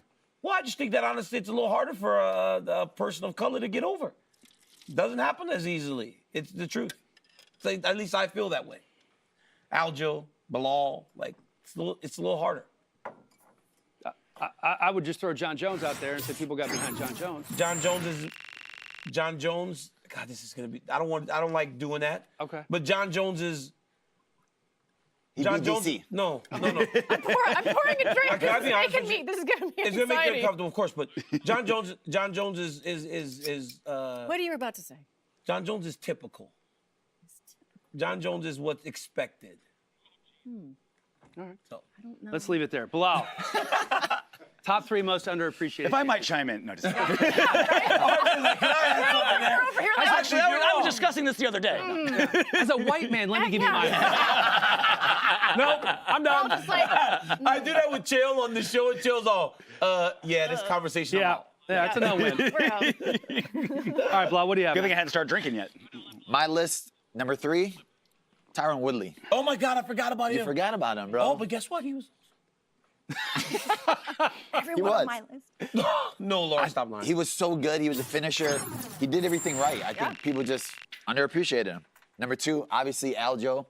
Even now, like the most bantamweight defenses, he's good everywhere. He knows how to talk. He promotes himself, but they still hate. And then I think this number 1 is like the biggest one. Like people, for some reason, they hate me for so. What did you do? I'm like, what did you do? I did absolutely nothing. Who did you beat? I beat Wonder Boy, and I think it started happening from there. But I love Wonder Boy. I didn't want to beat him. It's like it's always He beat a lot of times everybody. it happens when you beat someone. Yeah, Beat everybody. I've taken short notice fights. I Yeah. fought during Ramadan. I don't know what else you guys want from me. Like, I keep winning. Can I suggest one thing? If you have one dazzling finish, I think it's a complete 180. I think everyone's on board. I don't know how in the world you can't be impressed after what he did to me. That's what I'm saying. What he came that was the are. craziest performance. You destroyed it. But I'm just saying, like, this is a sport of holy shit moments. I'm just saying, just throwing it out there. That's all I need. I think just one. I think just one holy shit moment. Everyone's Can on I board. say? Awful nice coming from a white guy. Hey, RJ. What's your FICO score? How many finishes do you have? Before RJ goes though, but like you've been able to utilize that to almost grow your following, right? Sometimes it's better to be loved or hated as opposed to just a vanilla wafer. Yeah, right? well, you want and people so to with your care. social media has grown tremendously. Why does it have to be vanilla? And the interest in you, like people, I mean, even before you were champ, people knew Bilal Muhammad because you just kept winning, right? And sometimes. Yeah, for me, I use it as fuel, right? Like, people want to see me lose, so it makes me work that much harder because I know that if I lose to Leon Edwards and I'm talking all this trash, people are going to go nuts. I'm going to have to get rid of my social media. So it just makes me want to work that much harder and push myself in the gym.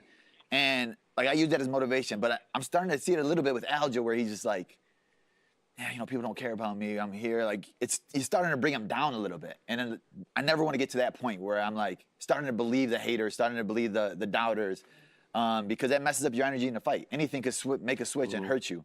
We go through so much training. We go through so much getting hit in the gym all the time. So it's like mentally, we got to be focused. We got to be locked in. We always got to stay motivated. And you don't want to let it can't beat you. It can't out. come to you. You don't want to be honest with you. Like if you turn, like say you turn. And this is what you did. Yeah, and it worked. It literally worked. When I remember being in Buffalo and I said, they were all booing me. Boo. I was like, I'm getting like 7-figure checks and a whole bunch of belts. Boo me. Next time I walked out there, they were cheering.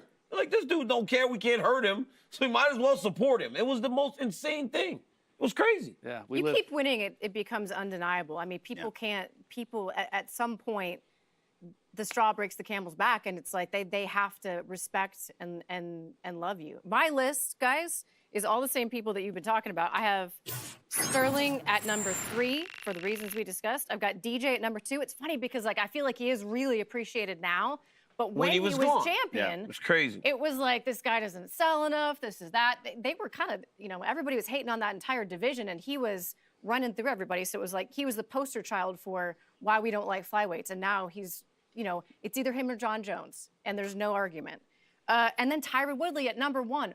4 title defenses. Like you said, finishes. He was doing it all. I got to be honest with Tyron, though. I think Tyron, some of the things he did post-UFC does kind of hurt his legacy. When in reality, he is one of the greatest welterweights of all time. But they didn't even like him when he was here and winning. And But I mean, he tried to rap, so that was... That's the downfall of any athlete. It worked all right for Shaq. Yeah. Shaq was a pretty good rapper. Yeah. He was okay. Didn't you do a rap? Who? Not Bilal. Bilal cannot rap. No. I mean, if I tried, I think he can rap better than you can sing, bro. We're gonna hear Helly rap later in the show. No, we're not. Yeah, we are. Yeah, we are. Some country rap. It's gonna be awesome. My list, a little different. I went old school. Frank Shamrock. Don't be that guy. Frank Don't be the guy that knows too much and goes back to the. That's what I do. He's always. Well, he's not white. I mean, he's not black, so that's a perfect one. Yeah. Frank Mexican. I was kind of hoping that. Brown, right? Frank Shamrock. Remember, like, and he's in this whole thing, like this. You know, he's been like buried in everything that's happened after. So he was underappreciated then, and it's like getting worse as time goes on. Demetrius Johnson, for all the reasons you guys said. Remember, every single time he'd fight to be like a 5-1 favorite, and the conversation going in wasn't, how's he gonna win? Yeah. What's he gonna do? It's like, why isn't he a draw? Tactician. Yeah, why can't he sell pay-per-views? Then it was Not crazy. like, I'm gonna 50-45 the number 3 guy in the world, or armbar him. Mouse trap. You said one oh shit moment would have changed it. With DJ, he did the mouse trap. And it changed. It did not change. It did. Nope. Absolutely. He was on pay-per-views. He was on pay-per-views after that. Though. Not in the UFC. Because even after that, I think he fought Henry Cejudo and he was maybe a co-main event. Was he a co-main event when he knocked him out the first time? I don't remember. You know what buried it? They had that trilogy with Cejudo right there. The biggest flyweight fight in UFC history right there. And we traded him for Askren. You know, they were discussing that the other day. Who won? I was like, Ben, come on. And how about this one? Ben's all, I think everybody won. I'm like, nah. How about this one? Tim Sylvia. What? Nobody liked Tim Sylvia. He was in nothing but title fights for 7 years. There's not one Tim Sylvia fan on God's green earth. And he was at least, at worst, the second best heavyweight in the world outside of Fedor for like 7 years. When Tim wore that belt to that, there's like, tell me Tim Sylvia was appreciated accurately. I mean, you're not Nobody wrong. Liked people. I People didn't were even cheering. Remember that he had that many title fights. People I were had no idea he fought for the belt 7 years in a row. I thought you were gonna say I had no idea he was a UFC. People were No, I knew he rooting was. for Jeff Munson over Tim Sylvia. Yeah, but we're Let talking about that a whole sink in. different world, man. Back then. It's still the UFC. Yeah, but come on, man. What's the statute of limitations on when I'm allowed to have my list? Gotta go before when dudes learn to fight? Remember when he fought Randy Couture? Yeah, when like in Columbus. It should be like it'd be like A Ultimate Fighter and then BC Ultimate Fighter. Remember because before the Ultimate Fighter that's a good line of delineation. Completely different. Yeah, how do you even define popularity? Yeah, back before... You don't even read the emails. How are you making the rules? Who rented more Blockbuster videos? Like, seriously, because that's where you found the UFC when Tim Sylvia was fighting. Whose VHS had the most wear on it? Yeah, come on, dude. Not Tim Sylvia's. There's not one fan of Tim Sylvia. Fair enough, Thank fair you. enough, fair enough. The only time I've ever heard a crowd cheer or boo a stand-up was Randy Couture. You remember in Blockbuster they had like the videos all backed up? Tim's was full. Back to the weigh-in, boys and girls. Can we talk about the new swag that Alexander Volkov has? Look, he just did it. He just combed his hair. The long hair, the combing of hair between rounds. I'm only partially joking, honestly, because I genuinely feel like he has figured something out. Something has clicked for Volkov. He is a veteran of this game, but even at this point in his career, the official weight for Alexander a 4-fight Volkov. run with 3 finishes. A 6'7" guy, huge for the division, and I feel like he's just getting better this far into, I think he's 50 fights into his pro career. All right, next fighter to weigh in the other half of the feature. All right, here's prelim in the light Anthony heavyweight Smith, of division, course, facing former Dominic world Reyes in the title final challenger and the prelim, number one of the most 13 stacked prelim contender, cards we've seen this year. Ryan Kind of Hart-Smith. been a different week for Anthony.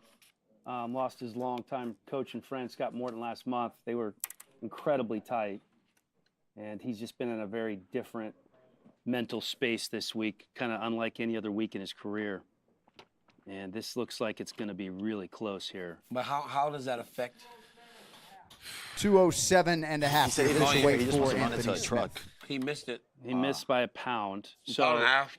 you have to weigh in by 10 o'clock, which obviously he does. So he has basically 58 minutes. So he's going to go to the PI and try to cut. Yeah. He can do that in an hour. That last pound is always hard, though. Last pound and a half is the worst. Yeah. Did you salt bath that last pound? No. No? Salt bath, the idea of getting in a salt bath is the worst. I did that one time in my entire career, and your legs feel like they're gone. My skin started falling off. I prefer to just run. Just get on the treadmill and run, sauna, work the weight off. It goes faster. Because it's a matter of getting your heart rate up. Once your heart rate's up, then you can walk. But I feel like the salt put it on the sucks it out of treadmill. your skin, like the water that your But skin if it doesn't, then you're screwed. You're just drained. You're drained. You have no more water to lose. You're screwed. So if you're Anthony Smith, you're going to the PI right now. What are you doing? Just getting on the treadmill? Getting in the sauna, starting to sweat, putting my stuff on and jogging for 20 minutes. And then walking for 10, and then he's on weight. Once the sweat starts, you can get under towels. You can make it a lot easier. Yeah, make it easier. Wrestlers like to run everything off. You run, and then when your heart rate starts to drop, you run, and then you walk. And then if your heart rate starts to drop, you put it on an incline. Your heart rate will go again. You're trying to kill his legs before tomorrow. But then you have 36 hours. It's much better. You do that opposed to getting in that bathtub. Kai Asakura had to cut a little weight to make his weight for his title fight in his first ever UFC event. He is fighting for a title and looking to put Japanese MMA on the map by becoming the first ever UFC Japanese champion. やっぱり UFC の舞台で同じ日本人が活躍していることはすごく活躍してくれることはすごく嬉しいし、なんか一緒に盛り上げたいなっていう気持ちがあります。 We have waited for Kai Asakura's debut. This is going to be a high-level fight. The world champ versus a guy that's coming in looking to truly make a mark. Asakura is a guy that a lot of UFC fans may not know about, but he is dangerous and dangerous everywhere. His ability to knock you out at any moment is the scariest thing on the planet. He's fast, he's long. If you give any second, any blink to Kai, he might just end you.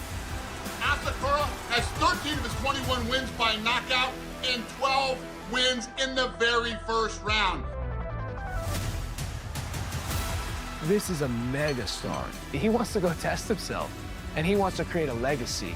Kai Asakura, a two-time Ryzen bantamweight champion. まあ今まで日本人選手がたくさん UFC に挑戦してきて、まあそこで勝てなくて、その世界一の称号を手にすることができなかったので、やっぱりその世界中からもまだその日本人じゃ世界チャンピオンになれないとか、まあ日本人はあんま強くないって思っている人も多いと思うんで、だからそこは違うぞっていうのを僕の戦いで証明したいんで、なんで必ず取らないといけないなっていうふうに思ってます。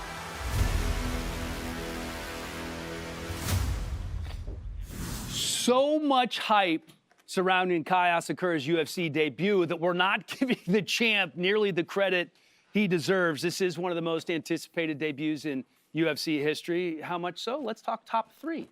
DC, you have your list? You have your water? Bro, You I'm feeling like good? dying out here. Just don't sing. Just don't sing. Top 3 what?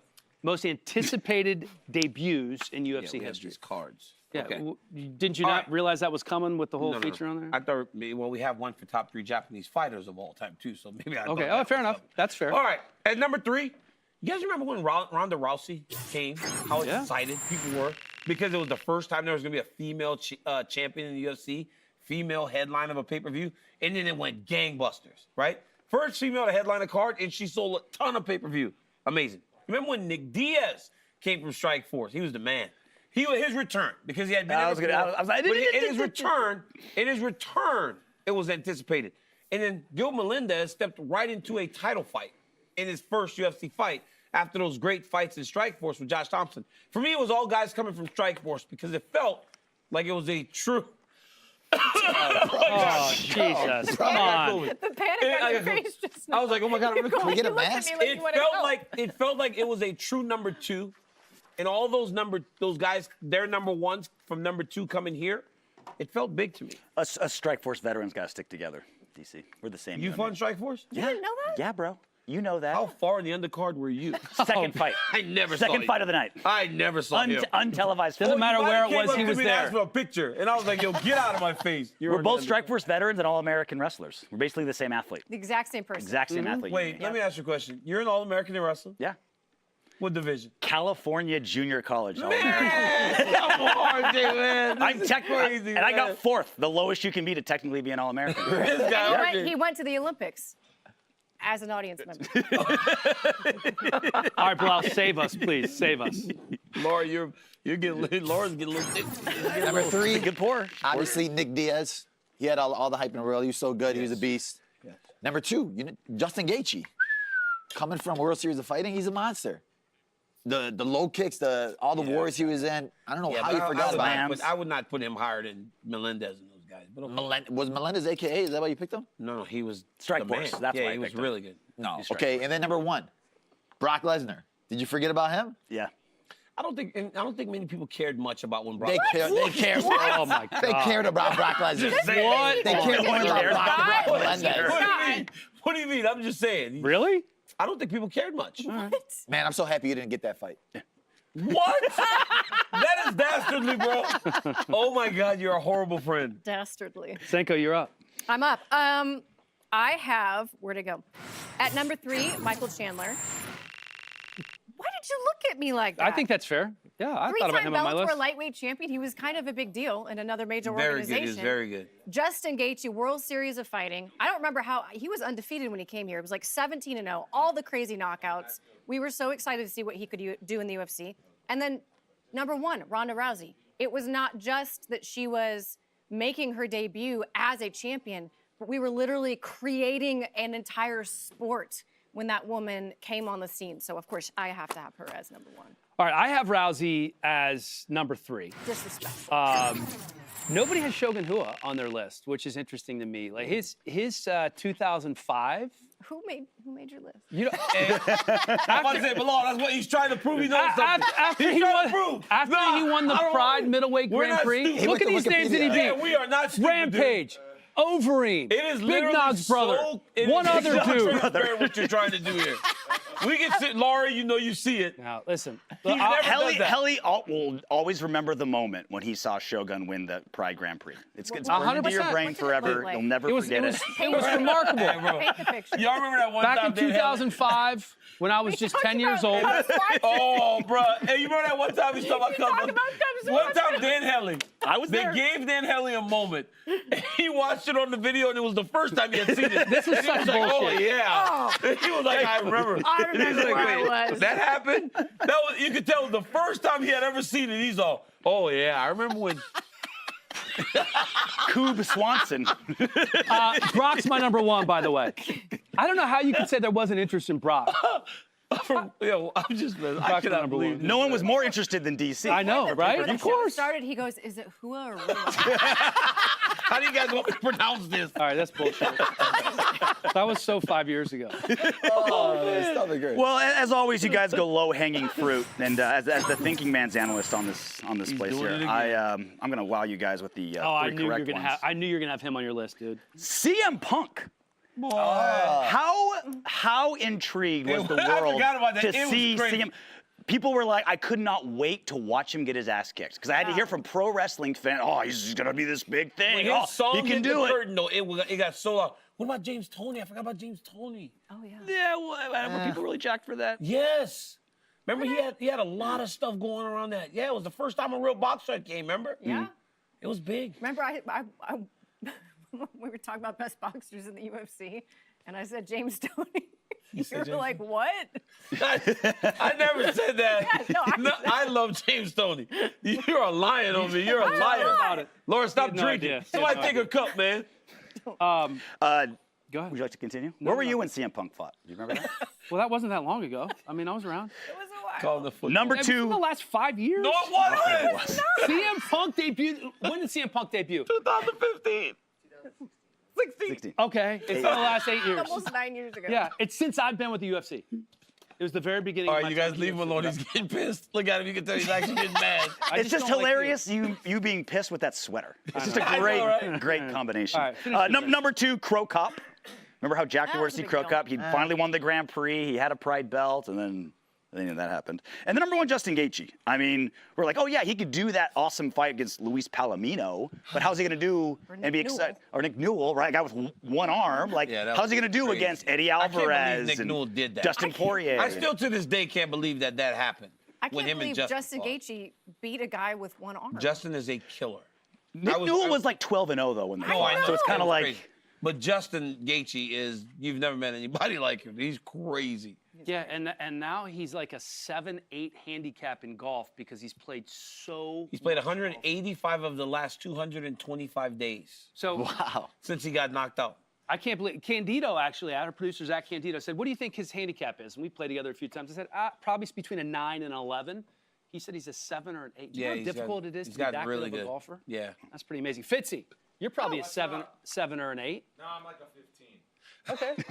Of course, All I played right. with DC a We couple both. times. DC's gotten way better at golf. Yeah, He's I putting know. the work in. Hey, Dan, I have some advice for you. Please. Kayla Harrison. She Oh, debuted this yeah, year. That was yeah. a pretty big deal, and that was in your time frame. Also, MVP. That was a pretty big deal this year too. Fudge. 2024 brought two big ones. Those are my two big ones. I would have said Gaethje too. I like the Gaethje one against Johnson. It was amazing.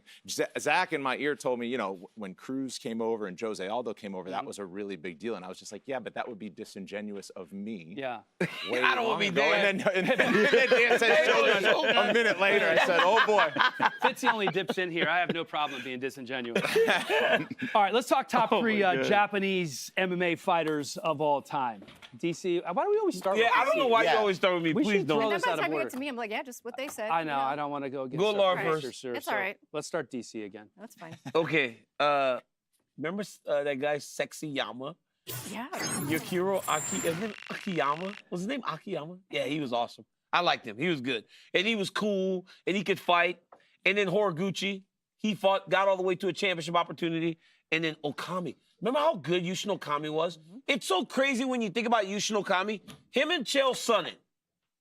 He was the guy that Chael started his thing with.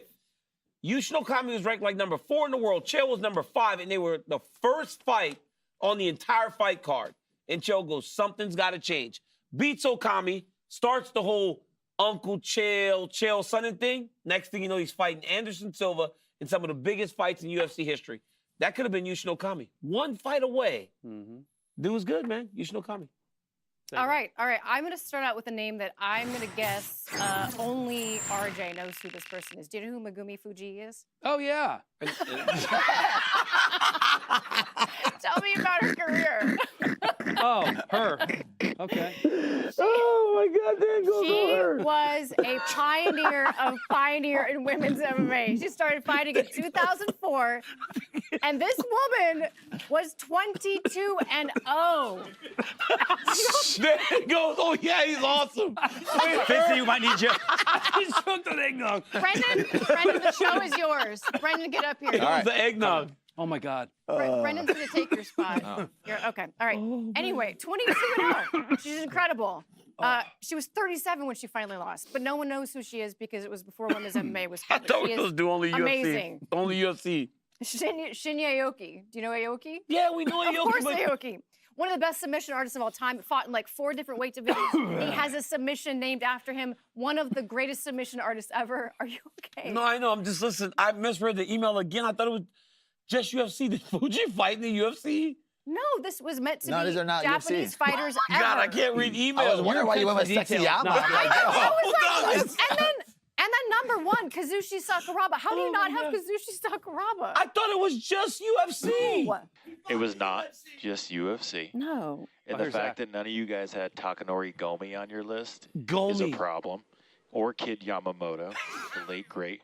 Or Tatsuya Kawajiri. Can they hear These him right lists now? are horrible, but we just let you guys put yourself out to dry. So, These lists are great. no My Takanori list Gomi is the great. biggest Wait, problem. where's I had Gomi See what on happens it, when and I then miss took him one off. list. Oh, but All right, wait. Bilal, what's your Bilal list? has a good list. I had a good list. So number 3, Sakuraba. Thank you. Number 2, Aoki. Yes. I don't know how you forgot about him. And then number 1, Horiguchi. Yeah, we He's basically still so had the good, same yeah. list. I was going to put Haraguchi, but I wanted to tip my cap to That's the why I great had Megumi Gomi, but then I took him off for Aoki. What's your list? He had Sexy Yama. Like, I that's don't want my literally list terrible. anymore. Though. I don't want my list anymore. Like my list I wondered sucked. where you were going with that. I thought it was just UFC. His I don't even description know- was, oh man, he was so good. He licked Yeah. his lips when he walked I know, out. he And was I was Yeah, like, oh. sexy. He was talking about nothing he fights. Okay. He was sexy. You guys- Sex appeal matters. It does.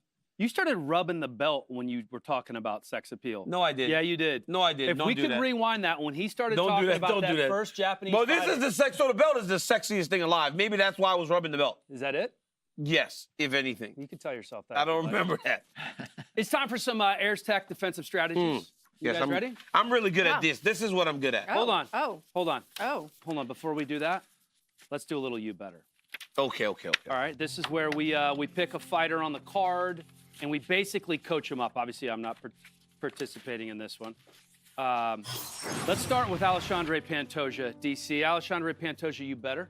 Alexandre Pantoja, you better be very careful when you enter in the range. This guy throws knees and he throws them up the middle. So a lot of those takedowns that you attempt, especially when you start to get hit, will lead you into danger. And lastly, you better not be as reckless as you have been at times because this man can shut your lights out. All right, Senko. Yes. The newbie, the rookie. On the flip side, Kai Asakura, you need to be an aggressive sniper. Draw out the aggression of Pantoja, force him to exchange with you, and catch him in those crazy moments, or catch him with those knees when he's looking to level change on you. Bilal, the man you were supposed to fight. I don't want to coach him, but I guess I will for this fight. Shavkat, you better push Ian to the fence. You better use your body lock, take him down, finish it on the ground. Don't let Ian get used to his footwork, getting away from you, sticking and moving. You got to slow him down and break him through the fence and grappling. DC, his opponent, Ian Machado Gary. Ian Gary, you better maintain space and distance. You got to be popping that jab, moving on the outside. No one else you better do. You better remember who you are. Whereas my friend Bilal Muhammad said that he had to earn everything. You came here with the idea that you would one day become the champion. You are now on the verge of that. You better remember your placement, what you are intended to be, and go get the job done.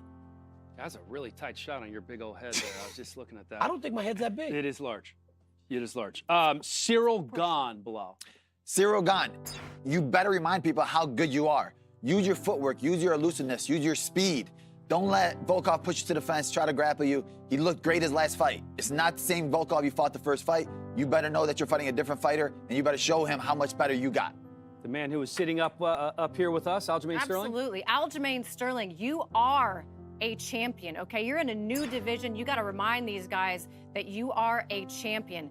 And you need to use your striking in this fight. You got to be hard to find at first. And one time when Evloev starts to get that desperation shot going, that's when you can engage in the grappling and let him know just how good of a wrestler you are. The All-American, DC. Chris Weidman, you better get forward at Eric Anders, not allow for him to get any type of confidence. Take him down early and threaten takedowns very often to keep him off balance and allow yourself to get your second victory in a row. I see what they're doing there now with the shot, the slow push. Yeah. What are they doing? That is sexy camera work. Show me what to there. do. Do it again. Do it again. Yeah, they do. They start. Chris Weidman. They start you wide. Wait, shut up. All right, go. Chris Weidman, you better get forward on him right away. Don't let him build any confidence. I see it now, and it's beautiful. Come closer. Come closer. Don't give him any chance to get going. Oh my goodness. Right? Nice. It's a good push. Yeah. Hi guys. Good push. Hi. It's me. You look so good. All right, now it's time for AirsTech Defensive Strategies. AirsTech is a dual-action system that both shields and enhances the body's resilience and adaptability to environmental stressors like EMF. It's patented and trusted by pro athletes and UFC fighters like Michael Chandler, Macy Barber, and others seeking optimal results. Laura, we will start with you, and you are picking Alexandre Pantoja. Yeah, for Pantoja, number one, he's got to use his lateral movement. He's got to be a little bit hard to find in this fight at first. Kai Asakura likes to pin guys into corners to get his counter striking going. If Pantoja can use that lateral movement, be hard to find, be safe for certain stanzas of this fight, then find the appropriate moment to, number two, wrestle to the body. He does not want to be level changing at a distance against a guy who's got the knees the level of Kai Asakura. He's got to be a little bit safer, wrestle to the body, use those body locks and trips instead of the doubles and the singles. That was excellent. Thank you. I am so pumped that we have you here with Shavkat and Ian Machado Gary, because you can talk about both of them. This time you're going to talk about Ian Machado Gary. Yeah, I think Ian needs to use his footwork. He needs to stay on the outside, stick and move. You don't want to be in the pocket with Shavkat. Ian, when he's gotten dropped a couple times in the UFC, it's being reckless in the pocket. Shavkat, he hits you. He'll take a hit to give a hit. I think for Ian, stay on the outside, move, don't get pushed on the fence. And if you do get taken down, be very careful. Watch your neck. You know how good Shavkat is with his guillotine, his rear naked chokes. When he gives you that posture up to ground upon you, you got to get up. You got to get up. Or if you have to hold on to him, let the ref stand you both up. Get back to your feet. You don't want this anywhere on the ground. DC? All right, I'm doing Cyril Gane. Look, Cyril Gane, in the first fight against Volkov, you were the one that used the wrestling. Expect him to do it this time because everybody saw what happened in the fight with Jones. So one, you got to defend takedowns. You cannot allow yourself to be put on your back. Anyone with the brain will try to force you to wrestle and make you fight off of your back.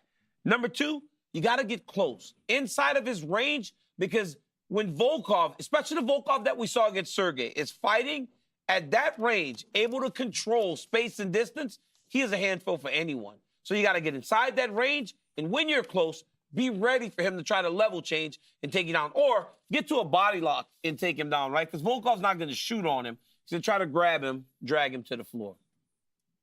That's kind of like how John Jones got him down, right? He pulled him from Same the back. thing, right? John kind of shot a bad shot, got around him, and drug him to the mat. Yeah. But he won't be able to wrestle like Jones. Jones is a good wrestler. Yeah.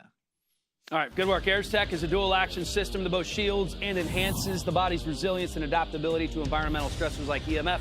It's patented and trusted by pro athletes and UFC fighters like Chandler, Barber, and others seeking optimal results.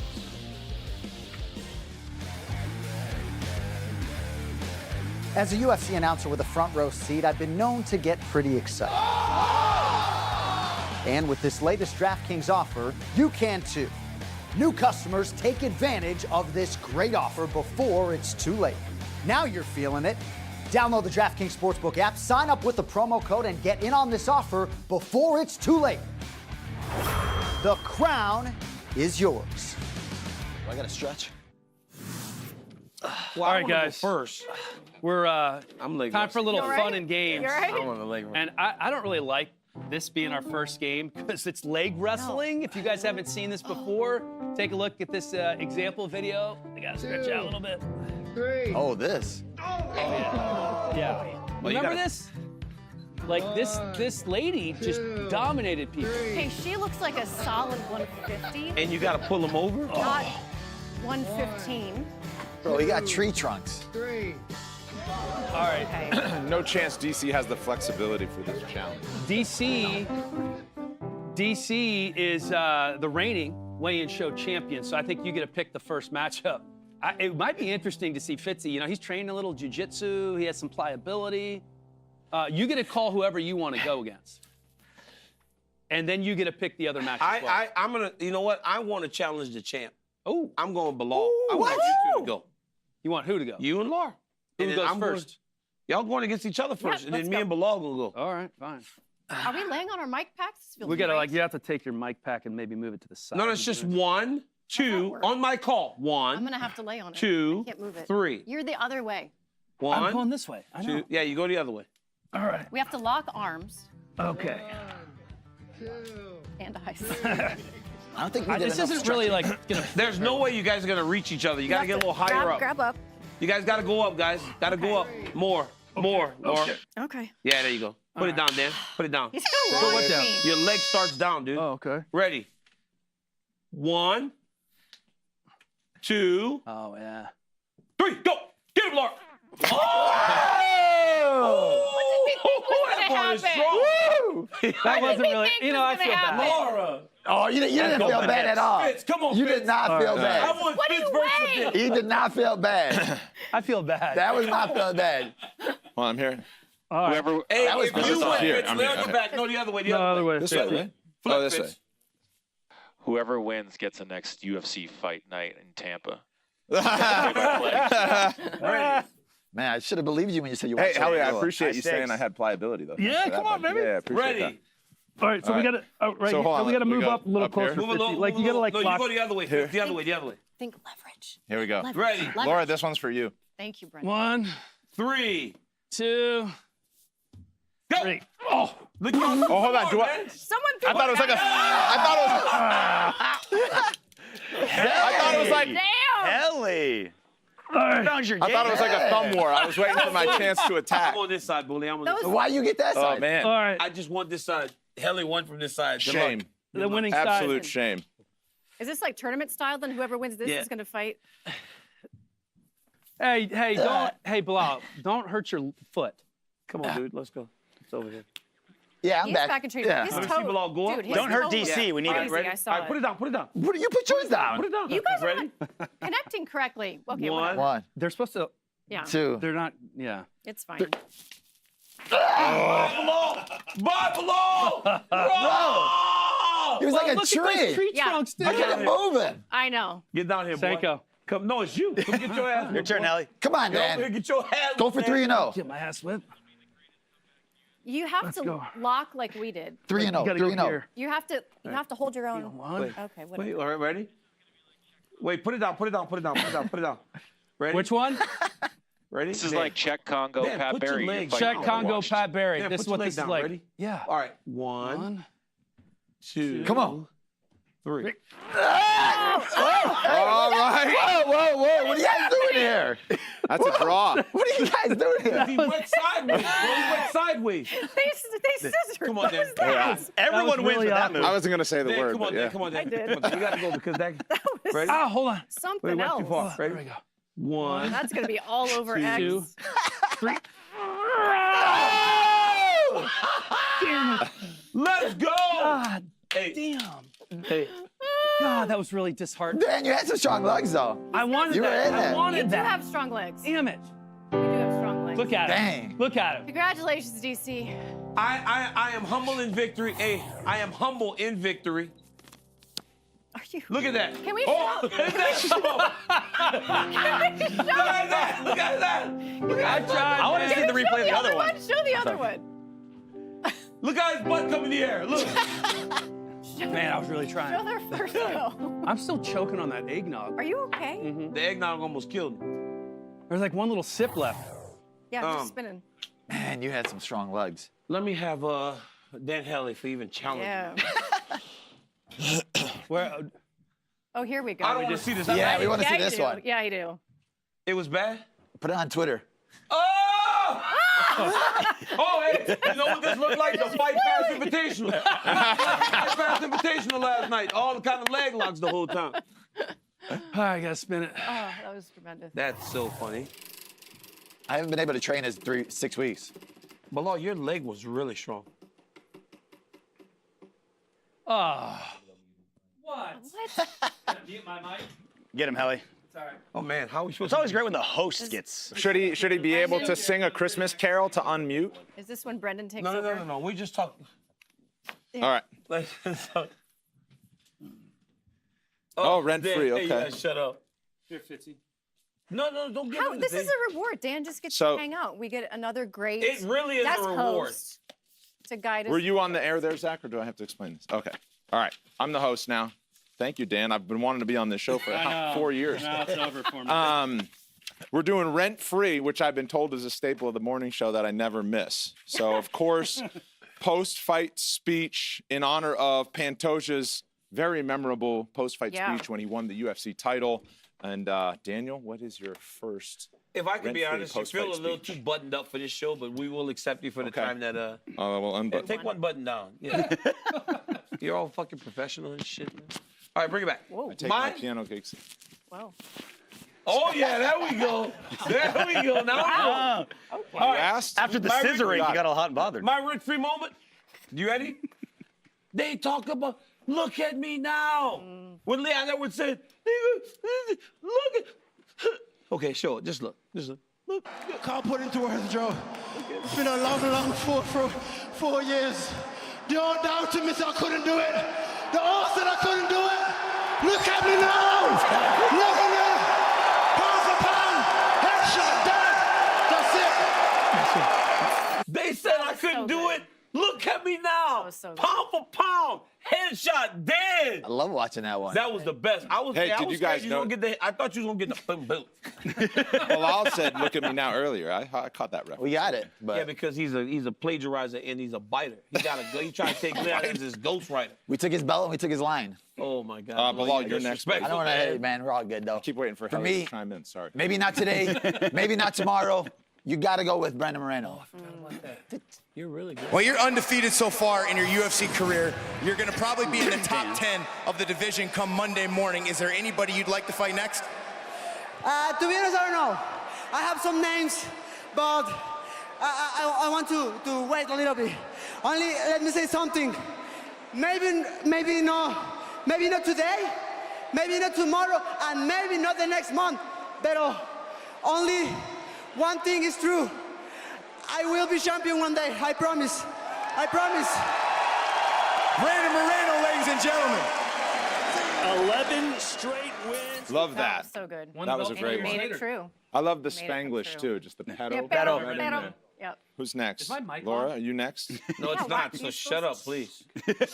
Laura, please. For me, it was Paddy Pimblett's emotional post-fight speech in London when he had not only shouted out the young man that was battling cancer, but he had actually lost a friend just the day before. And you know, he always uses that moment for something big, and this time he used it to encourage, especially men, to talk about their mental health. I wanna dedicate this fight to little baby Lee, little warrior. Like, more of a fighter than any of us will ever be.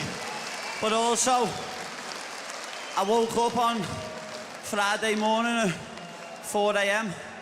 to a message that one of my friends back home had killed himself. This was 5 hours before me weigh-in. So Ricky, lad, that's for you. But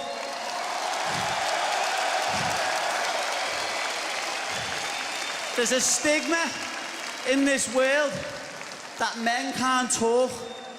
Listen, if you're a man and you've got weight on your shoulders and you think the only way you can solve it is by killing yourself, please speak to someone. Speak to anyone. People would rather, I know I'd rather me mate cry on my shoulder than go to his funeral next week. So please, let's get rid of this stigma and men start talking.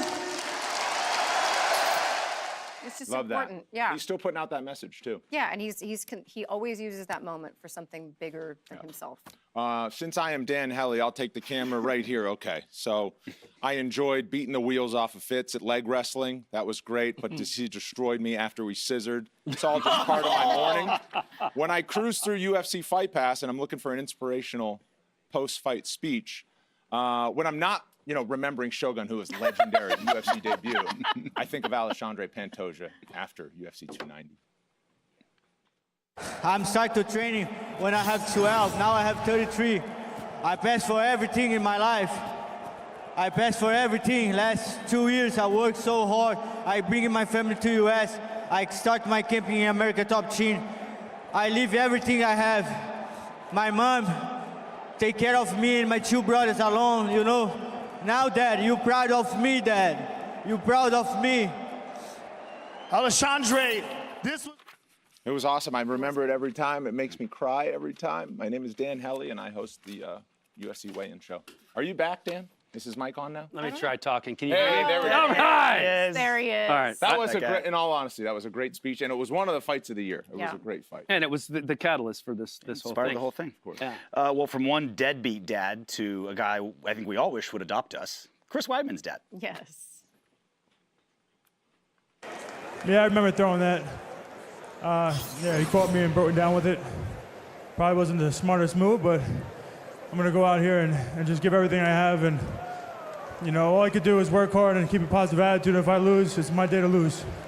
Chris, you have been a fantastic champion, and I'm sure you will come back and be better than ever. And it was a pleasure and an honor to call your fights, including this one tonight. Thank you very much, sir. And everybody, thank you. And this is still my boy. His father's so proud. That was great. I mean, there's the thrill of victory and the agony of defeat, but then no matter what, Pops has got your back. Well, because no I think at the end matter of the day, you go to your kid, your dad, with everything you do. It was the first thing I wanted to do every time I won a fight or won a belt. Was give it to your dad. It's the best, right? Because they do everything for us. 100%. Yeah. Mine comes from a great friend of ours, a colleague of ours, who had quite a journey, quite a UFC career. Everyone was waiting for him to get his chance, and it didn't come under ideal circumstances, but this makes me tear up, and I've texted him and I've told him this. Michael Bisping, UFC 199.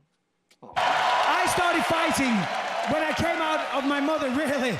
I have always been a fighter. It always got me in trouble. But there's nothing I do better in this life than fighting. This woman here supported me every step of the way. If it wasn't for her, my family, my dad, my mother, the support of the UK, everybody here, I could not have done this. I'm an average guy, more than average. This is my dream. Nobody was taking this away from me. 2 weeks notice, as I said, 2 days, 2 hours, 2 minutes. I'll fight anyone, anywhere, can't even speak. Amazing. And he went on to thank everybody. If you're someone out there that needs thanks, thank you. So I just love it. I think he was the world talking of him. about Just read his book. Shout out to Rebecca. Yeah, Rebecca. exactly. Great. Rebecca. Yeah, Is that Rebecca. how That's how he says it. She's here in town this weekend. Rebecca's here. Yeah, Rebecca is Rebecca. awesome. I'm not going to say it like that. How Mike because her says name's it. No, he Rebecca. does not. He says Rebecca. It doesn't It's how Rebecca. Mike says it. It's Rebecca. She is a saint. She is a saint, and Anybody that's married to Michael Bisping a saint. Is a saint. A saint. An all-timer. As are you, Fitzy. Thank you for taking thanks. charge and taking control. Nobody can play me out because I'm playing. Well, yeah, nobody can steal your job. Enjoy. Nobody can steal your job. Wow. There are great fighters on the mic. Michael Bisping is sure one of them. And there are actually a lot of unpredictable guys on the mic here in this fight card, or on this fight card. Let's talk top 5 most unpredictable on the mic. Bilal, we'll start with you. Guys that can say anything, anytime, anywhere. I mean, number 5, I'm going to go with Sean Strickland. Oh. You never know. I forgot. I did too. Damn Did it. you really? Yeah, I did He too. says the most stupidest things. But 4, I just want to hear Bryce. I want to see Bryce Mitchell win just so I can hear him on the mic. 100%. I'm just interested. I watch his interviews. I do anything just to hear him talk. Hamzat. Right? Yep. Yeah. He's going to kill everybody. I want to hear what he's going to say regardless. Hamza. Moicano. Bro. Did you? I learned so much about economy from hearing him talk. I just want to keep him on the mic. And then Derek Lewis. I just want to see what his viral moment. I have none of these. Really? All right, who do you have if you don't have those people? Okay, so I love watching Brian battle in France. Because didn't he attack the prime minister or something? He attacked the entire country and everybody. I don't think he can go back to fight there, which is awesome to see after knocking out the Frenchman. That was sick. Hamzat. Is that how you said it? Hamzat. I have Hamzat in there. Hamzat, like Berlal. I have Colby Covington, because Colby Covington will say some crazy stuff. Colby Covington actually got beat by Leon Edwards, didn't really do anything, and then gave a speech that sounded like he almost won.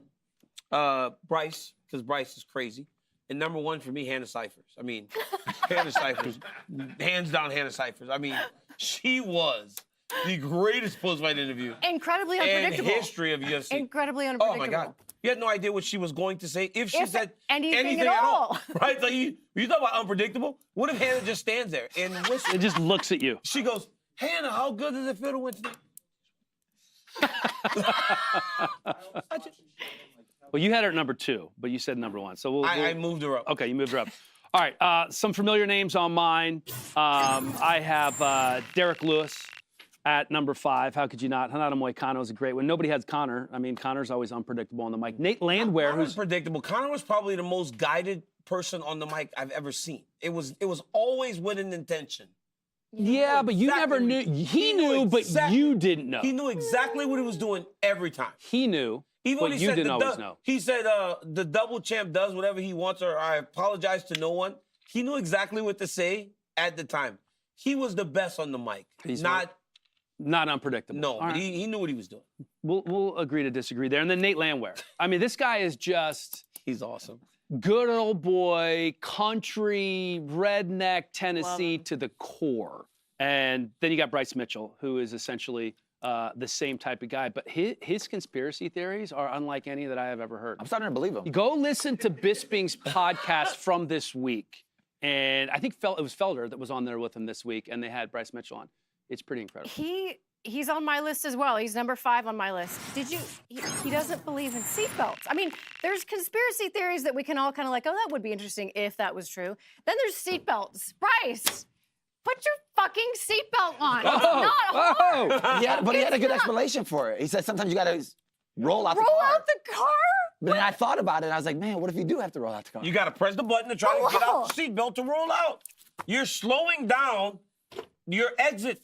Bryce is right. Are you guys serious? Yeah. I never thought about it. When do you need to roll out of your car? The only time... If you're like going, your car's going off of a cliff or something.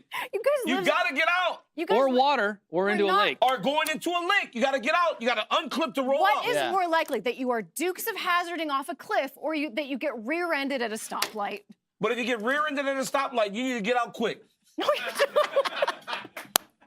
you don't. You can see him, because you're always, when you're at a stop sign, you're looking in the rear view. Listen. You don't look in the rear view when you're at a stop sign? Yeah. So you see him I'm coming. checking my makeup. You see him coming, open, flip out. Stop. There's a lot about Bryce I like. With that one, I was like, Bryce, come on, there's a reason you strap your baby in. Put your seatbelt on. Sean Strickland, for obvious reasons, we all know. Renato Moicano will drop 17 F-bombs, tell you how his dad is still slinging dick, and then he will talk about the economy, and then his YouTube channel. And it's all in like awesome, really thickly accented English. It's amazing. Colby Covington, the man referenced Matt Hughes' accident. Who does that? He's so crazy, man. Who does that? That to me is like, so crazy, man. Who does that? And then Derek Lewis. And Chael, too. Remember Chael would say some crazy stuff, too. But the only reason I didn't put him on is because kind of like what you said, like his was always, you could feel like a little bit more contrived, and I understand your point about Conor. Not contrived, but like there was a purpose to it. Conor always had a purpose, man. He was very good on the mic. That was great. Renato's dad, what was he slinging? Just curious. Stuff. Yeah. Oh, you already said it once. He's slinging dick. His dad actually, he said, my father's 60 and just had a baby, so I need to go make a baby with my wife. Yeah. I was standing there going like, this is amazing. You knew in the moment I was like, that was viral. Yeah, it was crazy. Yeah. Crazy. Dude, I think we called that fight together. That was crazy. Unbelievable. All right, let's play a little game. This is fun. Bryce Mitchell, not just one of the best featherweights in the world, but he has a blossoming career as a rapper. I don't know if you guys knew that. Which his wife likes. His wife likes she loves rap. it. So we're going to play a little game of who said it. Was it Bryce Mitchell or was it Drake? Oh, boy. All right. Make sure your markers work. We've had this issue before. I want to make sure. No excuses. I got a brand new one. Oh, Senko's I got nothing. She's not slinging any ink over here. Oh, my God. Slinging. Was I not supposed to say that? Am I? Slinging dick? You're drinking way too much. No, it's great. Feed her another. RJ, wait, you want rum? On it. No, we're on YouTube. You can say, I mean, like. I said the S word earlier. He said the F word. I never said the F word. Yeah, you did. You did, yeah. I did not say the F word. How many F bombs does Bilal drop? He does a lot. He cusses. I mean, it's untenable. Like a sailor. You can't. It's unbelievable. Today he said frick, and I was like, well, when did you stop using the real word? He's like, ever? I don't say frick, I say fudge. Fudge. He said fudge. Just a gentleman, dude. Unlike some people at this table. You don't think I'm a gentleman? This is bad TV, you know. We're waiting. Do we have a marker? Wait for Marco. Yeah. It's bad TV. All right, here we go. All right. Just throw them at me. Bryce Mitchell or Drake? This is the rap lyric. You tell me who it came from. I've been from the jungle. I've been down to rumble. Give me the microphone. I keep it humble. Bryce Mitchell or Drake? Pretty good. Mm-hmm. Turn it. Bryce, and Drake. It is Bryce Mitchell. Yeah, nice. Absolutely right. When's he been in the jungle? All right. That was what I was. Drake. When I hear him talking, I just don't know what to make of it. Hate is so familiar to me, I'm slowly embracing it. Drake or Bryce Mitchell? Turn him. Drake, all right. Drake. So Senko's still trailing by 1. Now my pen doesn't work. There we go. I'm honest, I make mistakes. I'd be the second to admit it. Think that's why I need her in my life to check me when I'm tripping. I like the little accent you're giving to it. I'm trying to get into it a little bit. He's so bad. I am. He's so bad, bro. Check me when I'm tripping. All right, the answer? Drake. Too good, man. Bilal, that's too good. That's too good. Yeah, it is. Big bad It's too rap good. is Yeah, good it's rap. too good. That's how you know. All right, my girl, yeah, she's in love with me, gets it abundantly. She gets up under me, gripping and hugging me. Okay. That's some farm shit. All right, we know who Senko thinks it is. I'm sorry. Bryce is the answer, Bryce Mitchell. I'm mounted like a stallion. We don't like to do too much explaining. Story stayed the same. I never changed it. Bryce Mitchell or Drake? The answer is Drake. Bro. My family is watching. They're up there in heaven. I must bring them honor, but there's no exception.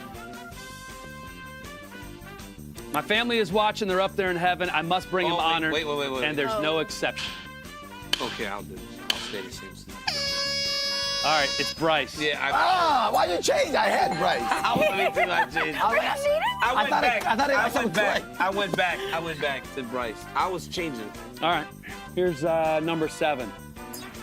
I was real little when my mama said to me, be a real man, have some integrity. That's Bryce. That's not hard. The answer is Bryce. Why did you write Drake? Oh, I didn't mean to put Drake. I thought I put Bryce. 6-6 tiebreaker. Here we go. Is this the end? No, you're not. Senko and DC tied up. Tiebreaker. So Bilal's out. Bilal's out. I'm living inside a moment, not taking pictures to save it. I mean, how could I forget? My memories never faded. Turn him. The answer is Drake. We need a tiebreaker. Oh. It's up to 1-year membership in the Jelly of the Month Club. What do we do, Zach and Cody? Let's see who comes up We with have the a best tie? bar. Let them come up with a bar. No, I'm not rapping. A rap. Can't rap. Oh. We had a soundbite of Anthony Smith, but he missed weight. We weren't going to run it. Taste. We actually. I'm on TV. Can you hear me? You are. Okay, you never know when you. So we're not going to do that now, Zach? We're not going to run the bite, but we're going to have a beer. Anthony wanted Laura versus DC in a beer chugging, so we can settle it with that. There we go. Like your weapons. Crack them open. Let's do it. Just one. It's been a few years since you chugged a beer? We met in this moment. Yeah, well, come on then. Not my first rodeo. Better fucking bring it. Oh, whoa. Jeez. Got a lot going on over here. Where are you guys going to chug? You're stand right here in the front of the thing. Okay. All right. That wasn't me. All right. Okay. Hey, don't cheat, DC. Like, I'm really not going drink it. Ready? Okay. All right, 3, 2, 1. Oh, she spun it around. Why did you do that? He's an angry elf. Why did you do that? What a rookie move. Because last time I didn't get the vortex. You little jerk. Oh my gosh. Because the vortex Wow, was the that problem. was really good. You're just gonna shake open a soda and open it up? Like, what were you doing? Okay, the last time I have beer in my eye. That's crazy. The last time that we did this, That where's was my just not camera? the best. The last time that we did this, I have this all over. Can I get a napkin? Sure. I don't have We one. chugged. If we could chug out of a glass, that would be awesome. Last time that we did this, we didn't create the vortex. And do you remember how we both were like about to barf? Yeah, well. Yeah, let's explain the technique to us, please. For the love of God. Why did she spin it? Watch this. I've never seen anything like it. Watch this. Boom! That is on Twitter now. I was trying to correct Immediately. my previous mistakes and I overcorrected. But can we just do a glass next time? Laura, where you going? What? Oh. I don't know where you think you're going. Hey, walk Make her right spin. there. It's in my eye. Dang, DC double champ status. Yeah, you walk over there and you spin that wheel, woman. I will. No, okay, We've sorry. already Yeah, done that. No. She needs to mute her mic. I needed to just then because I just We've burped. already Okay, done no that. spin it. Okay. Dude. Cramp machine. Cramp machine, but Cramp while holding machine. a beer. While drinking a beer. Okay. Yep. She dominates the cramp machine. This is like nothing. I know, this isn't... But if it's on her arm that she's drinking. I do Oh, good that's with good. That is good, electricity. actually. I think My this just makes her makeup all over the stronger. place No, because I got it's so much fine. beer in my eye. You're good. Laura, What? the cramp machine goes on your arm. I know, and it. And you drink with that arm. Okay. Oh. Okay. Oh. I have to. So it's going to go on the inside of the elbow Ooh, it shows. and the forearm. That's good. We drink too Make much sure it's beer. well Inside connected, of the RJ. forearm? Below. Too much alcohol. Oh. You know how the boys say that? It's like. Yeah. People don't approve of the show. No. And right on the You don't forearm. know. Well, she has such great would tell chugging you, technique too. to begin with, so I don't know if this is like... Judge you. I really Because thought. people be out here judging us. What you could do is you could dump out your. We could. Okay. Hold on. We got to wait till it's on. It's not really stuck. Okay. RJ, are you cranking it up? Yeah. Oh God. Keep going. Drink. Let's go. Let's Get a go. drink. Come on, Oh my God! Oh my God! Oh my God! Let's go. Oh my God! Let's go. Come on. Not a drip. Not a drip. Oh, come Not on. vortex. You guys gonna hurt her! Stop! She said, Why are you pulsing it out? Oh my God. Take it Keep off. going. Turn it Please, on. Guys, stop! I want it off of her. Higher. Turn it up. It's as high as it goes. Please stop! Please stop! You can do it, dude. It's at 30. You can do it. Please stop, you guys! Please stop! Oh! Yes! Let's go. You chug better with the cramp machine than without it. That is Oh my true. God! It made me worried that she was gonna get hurt. Oh, good. That's enough, RJ. Stop, dude. You take too much joy in this. Okay. That was really good. Okay. That was really impressive. Oh my God! Don't know if I've seen anything quite like that in It's so hot. I'm long time. That is the greatest athletic feat I have ever That's witnessed in my incredible. life. Thank you. Because you could just see the arm shaking. Oh my God! And Smart she by finished Candido. That was, I didn't realize what an effect that had on me because last time she just crushed it. Didn't affect her at all. My That heart was is my racing. abs. Woo! I did, Wow. I did it, guys. I did it. All right. You ready for some Mother Christmas My movie arm hurts. chatter? Yeah. All right. We'll let you recover. That Well, really hurt, actually. we have her first. Let's start. Let's take a look at her arm just quivering. This is amazing. Oh!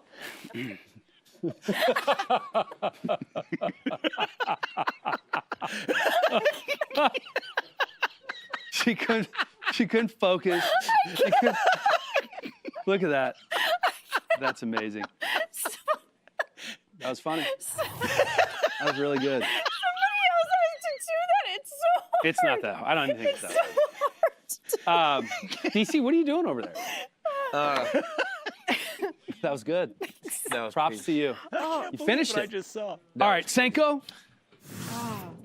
Oh, Anthony Smith's weighing in. Oh, he's shaking his head no. This is, uh-oh. He was shaking his head no, so I don't know if it went well over there.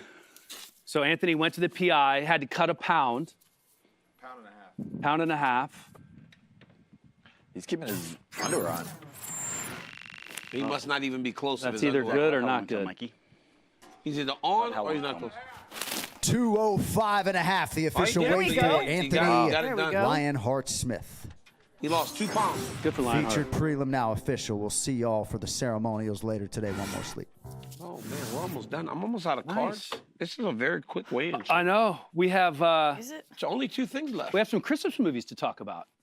Yeah. Laura, let's start with you. Okay. You good? Yep. She's back. You've gathered you have your wits about you now? My arm still feels really weird. Number 3, I gotta go with Home Alone. Home Alone is an absolute Christmas classic. So many great lines coming from that movie. You've never seen Home Alone? Is that what you just said? I said I want to watch this. Oh, okay. I was gonna say, whoa. And then number 2, Elf. You gotta love Elf. Kind of a newer movie, but I feel like it deserves to be in the top 3 as a new classic. And then number 1 has to be A Christmas Story. Mm-hmm.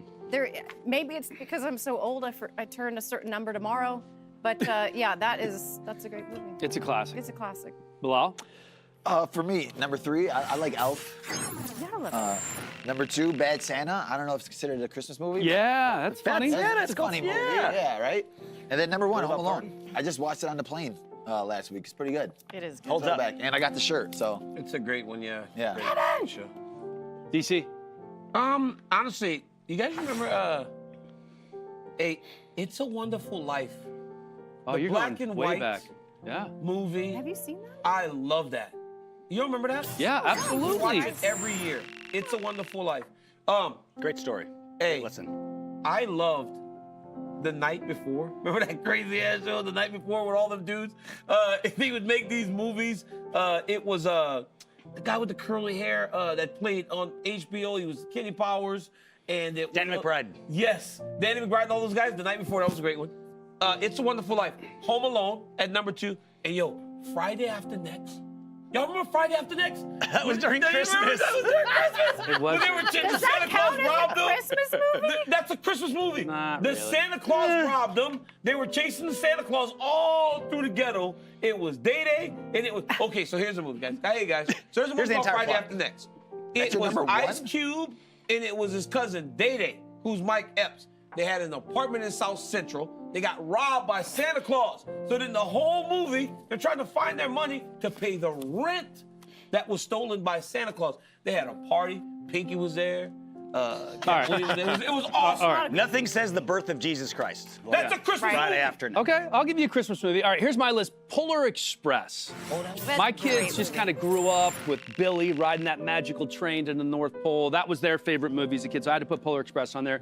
A Christmas Story, Ralphie and the Red Ryder BB gun. That's a classic. Oh, yeah. It's a Wonderful Life and A Christmas Story are the 2 quintessential Christmas movies to me. And then I have Elf at number 1 because I think Elf is a legitimately I love funny it. and It's a entertaining great movie. I love me some Elf.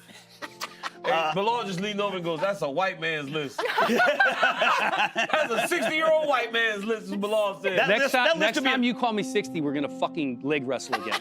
Well, if you leg wrestle, means that my fists are legal. Fine. I will bash your face in. Fine. Ooh. Yeah. What did I do to you in the makeup room? Oh, yeah. Remember I picked you up? Yo, you know what's the worst? When you're a grown man and another man can literally pick you up on his shoulders. I was carrying him around the Apex one time. What did I do to you? Start crying, please don't put me down. All right, RJ. All right, number 3, Elf. Hilarious. Number 2, Die Hard 2. Number 1, Die Hard 1? Die Hard. Of course. The only thing the Die Hard franchise fucked up on is not having all 6 movies be during Christmas. They did 1 and 2 during Christmas, 2 Hey, greatest RJ, Christmas movies ever made, RJ, and then they lost some You steam. said to me, nothing celebrates the birth of Jesus Christ. Yeah. For Friday After Next. Yeah. People blowing up in explosions. You know what? Like Bruce Willis in a skyscraper. You know what Jesus' first words were? Yippee-ki-yay, motherfucker. Oh, you're so It's like a stupid, Christmas dude. carol. You can get us all canceled. Most sacrilegious thing I've ever I heard. mean, come on, dude. Like, but bro, Day, Craig, Pinky. John McClane. Hey, Fitzy. Yo. You have a list? I do. I forget. I remember my 3 movies. I think number 3 is a bit of a deep cut. The Family Man, Nicolas Cage. Wow. Very deep cut. Remember Never that heard of one? it. Love it. Nope. That was a good one. And look at me try to play and talk at the same time. Home Alone and Elf. Home Alone is my number 1, right? Yeah. Elf is the something. Elf is what I quote the most. So I had those like 1 and 2, 1A, 1B. Elf to me is an all-time classic. I think it's the. I agree. Basic Cable reruns it more than any other movie. Will Ferrell, legendary performance. Oh, that's everybody okay. can quote it. And then You I've guys had are a thing. saying Elf, not Alf. No, not I Alf. thought y'all were saying Alf. Christmas thing. The whole time I thought y'all were saying Alf, and I'm like, I have never seen this movie. Elf Christmas. Well, there's a show called Elf. What the heck? Have you seen Elf though? All right, guys, we're playing a little bit another game. It's called Candy Crane. Candy Crane. RJ, we're walking over to you. Let's take a look at how you play this Candy Crane game. Boys, don't feel like you have to stay until the end.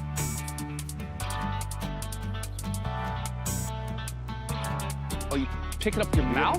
No. It's really hard to see. Oh, we gotta use a different. Can we see that again?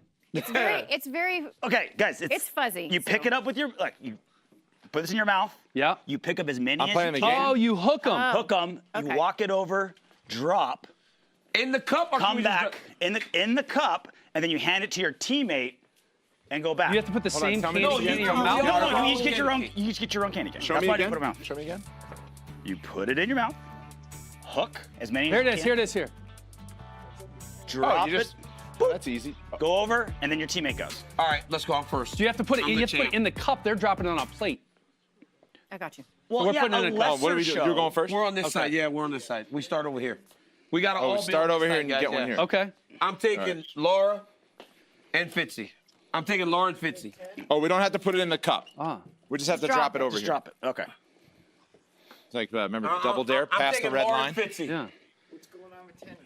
Yep, doesn't have to Come be to the table. So Ready? we Three, just 2. Yeah, we got One. one over here. Go. Gotta put on the plate. 6. Oh, DC got 2.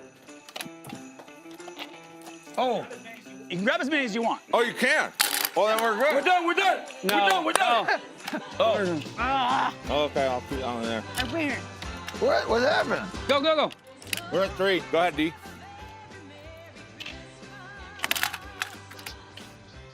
What? 4. Come on, Fitz. Go! Go! Oh, Fitz. Ah. Come on, Fitz. Fitz. Oh, what was that? Woo! He literally went and held he the cup literally for him, put bro. it on Big his knocked over. Guys, no help. look, I Good teammate. understand On this is his all candy fun. What do you mean? Teammate. I understand this is all fun and games, but that is just flat out cheating. Yeah, that The was cup fell. blatant. You are an cup honest fell. man. You are an Yeah. honest man. Cup fell. And then you went like this. My cup fell too. This dude is an honest man. All right, let's do one final one. Me. All right, one against one. Let's go then. on one. 1v1. 1v1. Put it at the end of the table. So 3. No, there's only one. You only put one candy cane in there. Yo. No, well, there's a couple. Let's do 3. You two, you got to get 3. No, No, that's put true, one in we it. 'Cause One? It's easier to grab that one. It's harder to grab one. Let's. Yes, It is harder to It's grab. hard to grab Okay. just one. DC, I'm gonna give you a little fat hook right there, bud. We're an alpha. No, you can't do that. No, you can't pick do it out. that. Right there. He put his on the outside. Yeah, just circle it. Yeah. How about we have, we're like the curling guys with the brooms. Okay, yeah. The rest of you guys on this side. Let's just make it hard, Overcomplicating Fitzy. it. Let's make it hard on both. Okay. Here, you set mine up, I'll set yours up. All right, sounds good. That's a good right. system. Okay. And then loser spins the wheel. Okay. 3, 2, 1. End of the table, D. End of the table, DC. Box him out. There we go. There we go. Yes! Yes! Almost finished. Bilal got it! Almost finished. That was Bilal got it! That was me. Spin the wheel. Replay. Show Spin the wheel. Replay. That was me. Spin the What? wheel. Watch That this. was absolutely Spin the me. Watch wheel. this. Watch Bilal. Which He's so much candy faster cane than touches you. the plate first? It was D. Boom. Ah, Spin that wheel. yes! This guy spun the wheel. That was Yes, he Bilal. threw it. What do you mean? Because Threw it? Hey, by rule, you don't just And drop the it's on the whole. tape. He dropped the whole candy cane. He won. Oh, he dropped the whole candy cane. So did you. dropped- No, I No, he didn't. didn't. Yes, you did. I put it all the way down. No, you didn't. Look, below. Look at this. You literally spit it out of your Bring it back, mouth. guys. Bring it back and You pause. spit it out of your mouth. Bring it back and pause. He's gonna tell us Stop. straight. Look, Oh, that's out. That's out before the plate. It's in. But look. It's in. Look, I'm still holding my. The candy cane. Let Can you go. spin the wheel? Bilal's candy cane was out of his mouth before he hit the plane. Are you up not the going to spin plate. the wheel? I'm not spinning the wheel because you cheated. You're not going to spin the wheel? Then bring You it gotta back. spin the wheel, bro. Respect the rules, You respect gotta the give me game, belt. respect the show. Sorry. Dude, come on. Please. Sorry. Bad Santa, go spin the wheel. Could you spin the wheel, please? Thank you. Please let him get Cramp the arm machine. cramp. Cramp machine. Please. He's an angry dear God, elf. get the cramp machine. Oh, what is? He's an angry elf. Crab machine. Yeah! Yes! Hey, bring a beer up here, RJ. He has to chug a beer. Raise your sleeve up, buddy. Sorry, bro. Oh, here we go. We're still cool, though? We're still cool. Oh, this is so good. Hey, Which arm would you like? DC, you might have to take your sweatshirt off. We're getting silent treatment. Drinking Which arm would you like? We'll do the right arm. Okay. Oh, You're a real good sport, DC. We appreciate that. I gotta watch this. Okay. I'm not drinking the whole beer. Yeah. Laura did.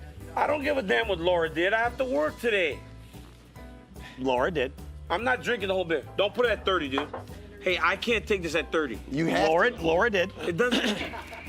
Listen, Let's go. just take little sips. Are you on the inside? Do we have the same spot there that we had on Senko? It's not on yet. It's not on yet. Oh, hold on. There we go. Why aren't you going up? Did I break it?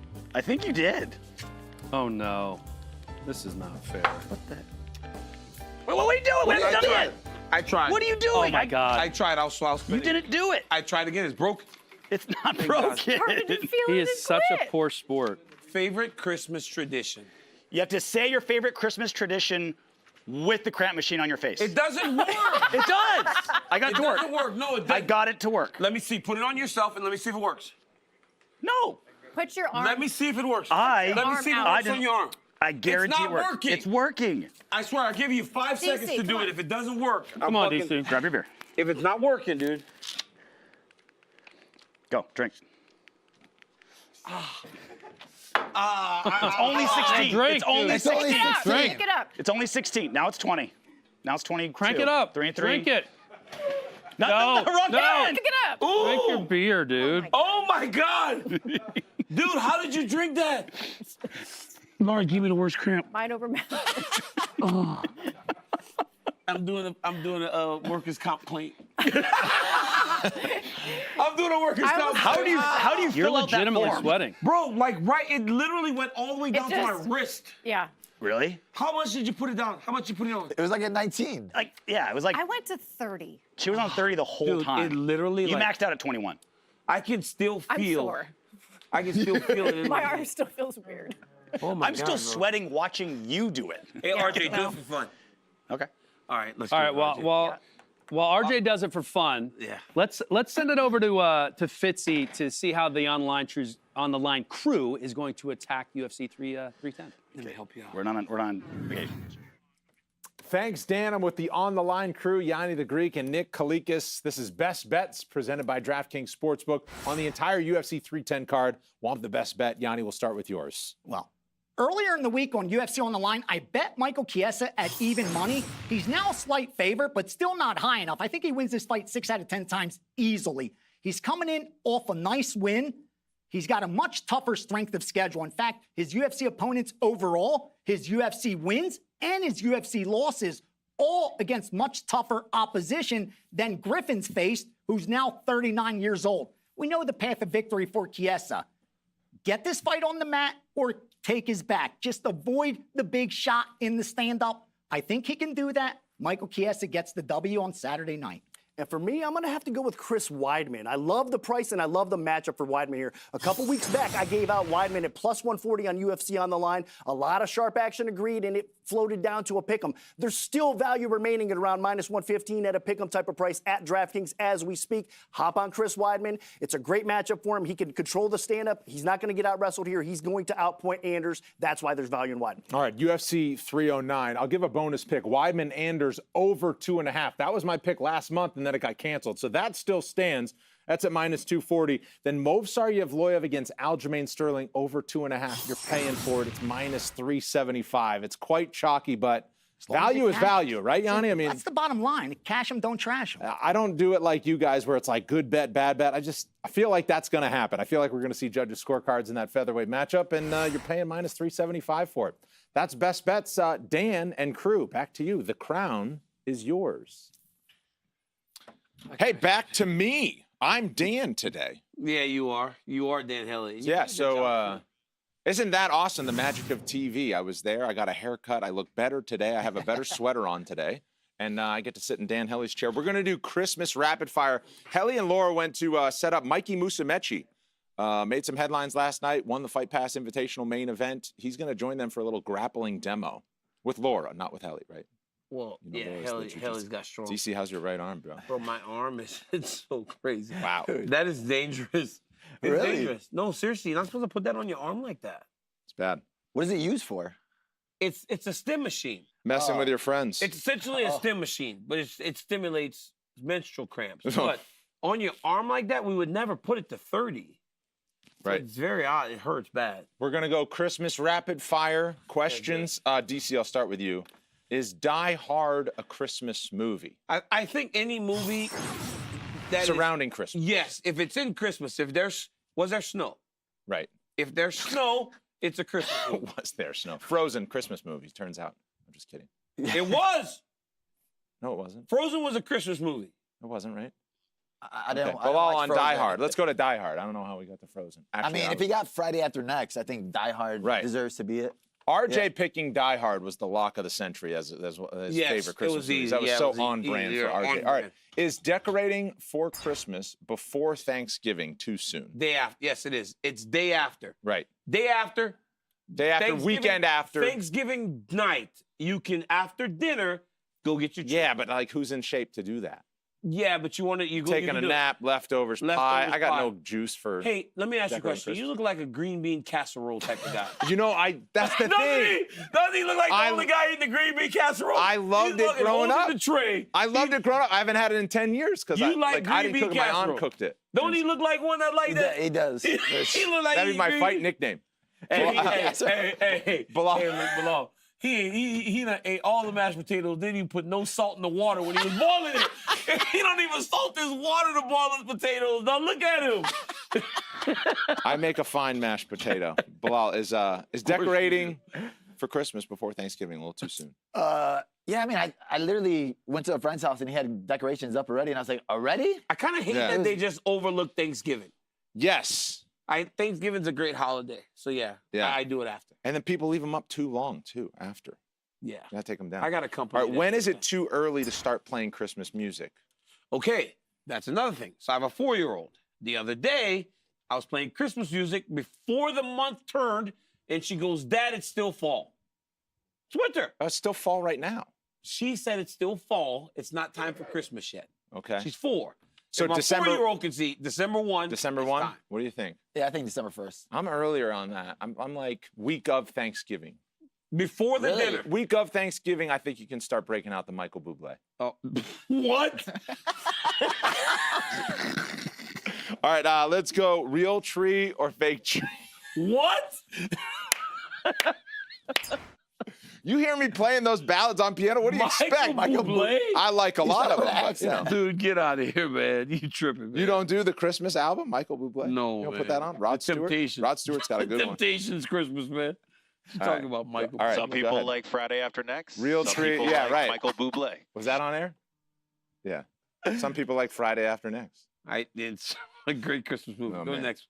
Real tree or fake tree? Real tree. Always. Always real tree. Yeah, you got to go real. You a fake You're tree a guy? faker? Oh, my God. I didn't think there were many real tree people left in here's the world. thing. You know why? How are you real tree? You know why? Real tree's probably like, hey, man, fires are a real thing. That's why he has a fake tree. He's like, man, fires are a real thing. You put those lights on that tree, man, might catch fire. That's why this dude's got a fake tree. This dude's gonna set his house on Oh fire. my God, fake tree. Fake well, that's tree? because I don't have people to go get my real tree I and go set get it my up for tree. me. No, you don't. I swear to God, I don't cut it down, but I Of go to the course, tree farm. no, but then you got to saw off the bottom. You Don't gotta have to do that. They do that all at the tree I farm. know. You have people to do that for you. I'm, setting up my own thing. I go fake tree. You're tripping, dude. Dude, Right. you're a bad. I'm hey, almost afraid to do the next one. Okay, yo, here we go. the- Colored lights. They said in order to get a real tree, you got to go outside. And this dude has not been in the sun. Yeah. Colored lights or white lights? Color. Color? Really? You're a white light guy? Oh, my God. I'm an adult. I'm an adult. Are you a white light guy? No, colored. Colored lights. Dude, what are we doing here? Where do you live?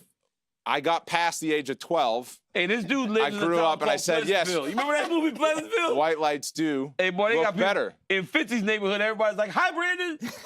They're up on the porch. Hey, Brandon. Fucking milkman still showing up at that dude's house. What is happening? What time of day do you open Christmas presents? God, I'm kind of scared to answer because I think we're going to be opposite. No, I think we're good here. Okay, one on Christmas Eve for my kids. Okay. One. Yep. And then the rest Christmas morning when they wake up. Yeah. Most times it's like 7:30. I would say the morning. Yeah. Any on Christmas Eve? No, I like this. They say we're done throwing the Dan and Lawyer. Hey, but love wait it. for it. I would have said one on Christmas Eve, 7 in the morning. So Thank God, bro. maybe we should go out on a good note. What was the last one? Does everyone open gifts at the same time, or do you go one by one? One by one. All right, DC, we're good. That's We're traditional. Good. We're good, one by one. Yeah, I would say one by one. Yeah, everyone needs their picture with their own But sweater. boy, some that of they this just stuff I got. learned about you today makes it hard for us to be friends. That was good. Dan and Laura, are they standing by with Mikey Musumeci? Back to you guys. Thanks, guys. What a sport Bilal is, considering he doesn't even celebrate Christmas Exactly. to play I that was entire thinking game that with the you entire guys. time. My God. He's the best. Well, it's awesome. Mikey What's up? Musumeci How is you the doing? best as well. Fight Pass Invitational last night. Listen, I know you wanted to finish. You didn't get to finish. You win. A win's a win. You're here. You're part of the UFC. What was that like last night? Oh my God, it was such an amazing experience being main event in the Apex here. Yeah, I was upset I didn't get to finish, but I dominated the whole match from start to beginning, start to end. Sorry, I haven't slept much. All good, man. But yeah, I had so much fun. It was amazing. You were fighting for that straight ankle lock forever. I watched the match. You did a tremendous job. What was it like fighting under those FBI rules for the first time? Did you like that? Yeah, it was just a whole new experience Yeah. for me. You know, I fight mostly in Asia, so now being back in the U.S., it was so cool. Oh, there you I are. am. There he is. I haven't even watched the match yet, so that's pretty cool. But yeah, being back in the U.S. with the new rules, it was a good experience. I kept popping my opponent's foot. It's hard to finish someone when their whole goal is to just survive, honestly. But I just tried to keep attacking, keep looking for the finish the whole time, and next time I'm gonna figure out a way to finish him. You know, I'm a perfectionist, so I just want to go back to training and fix it. And the stars were out. Diego Lopez, Robbie Lawler, BJ Penn. What's So it many like to people. have all these UFC guys, these greats, out there supporting you and watching you, being a part of the UFC team? Oh my God, it's incredible. You know, what they're doing for grappling, you know, supporting grappling. We're all supporting it together and helping the sport grow. So it's unbelievable that they were there watching me compete. It was an honor, honestly. What's next for you? What's next for you with the Fight Pass Invitational? I think in March will be my next one. Okay. But right now I'm just in Christmas spirit. I'm just not dressed in Christmas spirit yet. But emotionally and mentally, I'm with you guys. I'm in these clothes right now. Love it. Got Yeah, the you said the jammies. body's beat up a little bit. You've had a lot of like matches that were supposed to happen that didn't end up happening. You want a break? I need a break. Yeah. I need cookies. I need Santa. I need Christmas spirit. Now you're speaking my language. We don't have Santa, but we do have RJ here. Oh so my you guys, God, that's the coolest shirt I've ever Isn't seen in that my great? life. You're gonna show us some subs. Teenage Mutant Ninja Turtles. But let me ask you, if I choke you out, could I get your shirt? Oh wow. Why do you think you could choke me out? This is a wild card. I don't know why you think Mikey, he was an All-American wrestler. I don't care about actually choking you. I just want the shirt. You know, I don't have to choke you. You can just hand over the shirt. If you sign my Anthony Smith shirt, you can have my Christmas sweater. Oh, it's a sweater. I'm sorry. It's a sweater. I'm sorry. Sweatshirt. Yeah, okay. I'm a Christmas sweatshirt. Deal. All right. All right. Deal. So now I don't have to choke you? No, you still have to choke me. What are we doing? Mikey, will you show us the Yes. Shavkat rear naked choke Yes. against Stephen Thompson? Okay, so if you could go to turtle, please. So the interesting thing about the Shavkat match, first, posture up. What Shavkat does that's very interesting is chin up first, please. When you go for a choke, right, the chin's up, you can choke the person very easy. So the opponent, Josh Thompson, put his chin down. The second they put the chin down, I'm able to move his chin to the side. Now posture your chin up. Now I can't move his chin to the side. So this is the correlation of his head that happens when you do this choke. So I go here, I can choke him. He puts his chin down. Now I can't choke under the chin, right? But his head could go to the side. So this is what Shavkat did very well. Now I can put my hand on the outside of his body like this, and then I can lock the face crank like this and put pressure like a neck crank. That's how Shavkat did it. But the mechanics of the chin are what's very fascinating. You see, the head down, the chin could go to the side every time. Every time he wants to keep his chin up, now I can't move his head to the side, but the choke is exposed. So that's what Shavkat did. He went for the choke, the opponent put the head down, defending, now look how I can move the chin. Now I can walk my fingers behind his back, and it's very uncomfortable, this neck crank. And eventually it will choke you as well as it's breaking your neck. So it's pretty interesting. You're a very good anatomical dummy. Good job, RJ. Chiropractor loves me. Did those mechanics make sense? Yeah, they do, absolutely. I want to see the Bryce Mitchell twister versus Matt so lay down now, please. So now what I'm gonna do is I'm in turtle, I roll him over here, and I put my hook in like this. Now all Bryce did here was he moved his arm on top of his head, he went here. Now once I lock my hands here, I bring his head again to his shoulder. You just want me to neck crank him today, huh? Let's go. It's all neck cranks. Let's go. I bring his head here and I stretch my body, and it's a brutal neck crank. Shout out Eddie Bravo. Is that always how you do it? You don't figure 4 usually? You could figure 4 as well, just for more support. Yeah. But the only thing that matters is me bringing his head to his chin, Yeah. me bringing his head to my head, and me stretching my body to apply this neck crank, spine breaking crank. pressure. Yeah. Any more questions? How did that feel? Did you pop? Yeah. Was that like a nice little adjustment? I feel 3 inches taller. That was good. That was awesome. Mikey, thank you so much. That's 2 weigh-in shows in a row. Yeah. You've Thank you graced so us with much. your presence. I didn't get to choke you this time. No, though. thank God. Thank God. Everybody next. really enjoyed I'm that. next. I'm signing the waiver next time you're on. You have to have a cool shirt like that, though, for me to choke. I will, that's yours I will, now. I promise. That's I yours promise. now. Yeah, You're it's my taking it shirt. away. It's my sweater, actually. It's a sweater. At some point, you're going to meet Cody, I'm going to make sure I say his last name, Ordukanian. Oh, yeah. He's one of our producers. He Okay. just told me I got it. I nailed it. He doesn't really decorate his office for Christmas for some reason. He's younger, right? But he's a little bit of a Grinch.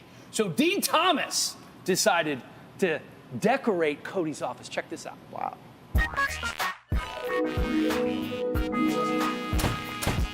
We are in producer Cody's office, and it is incredibly lame. And it's been lame for 2 years. I've been telling him to decorate, and the only decoration he has is this Christmas card that I gave him 2 years ago. So today, I am going to decorate his office. He has no idea I'm doing this, but I'm doing this for his own good.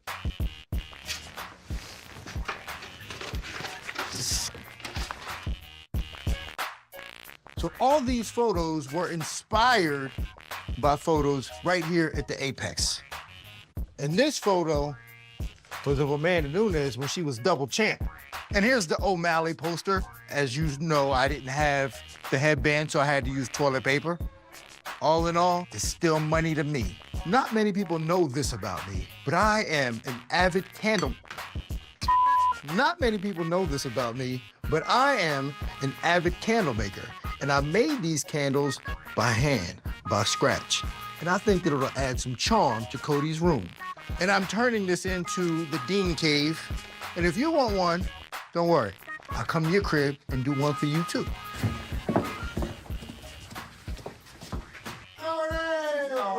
What is this?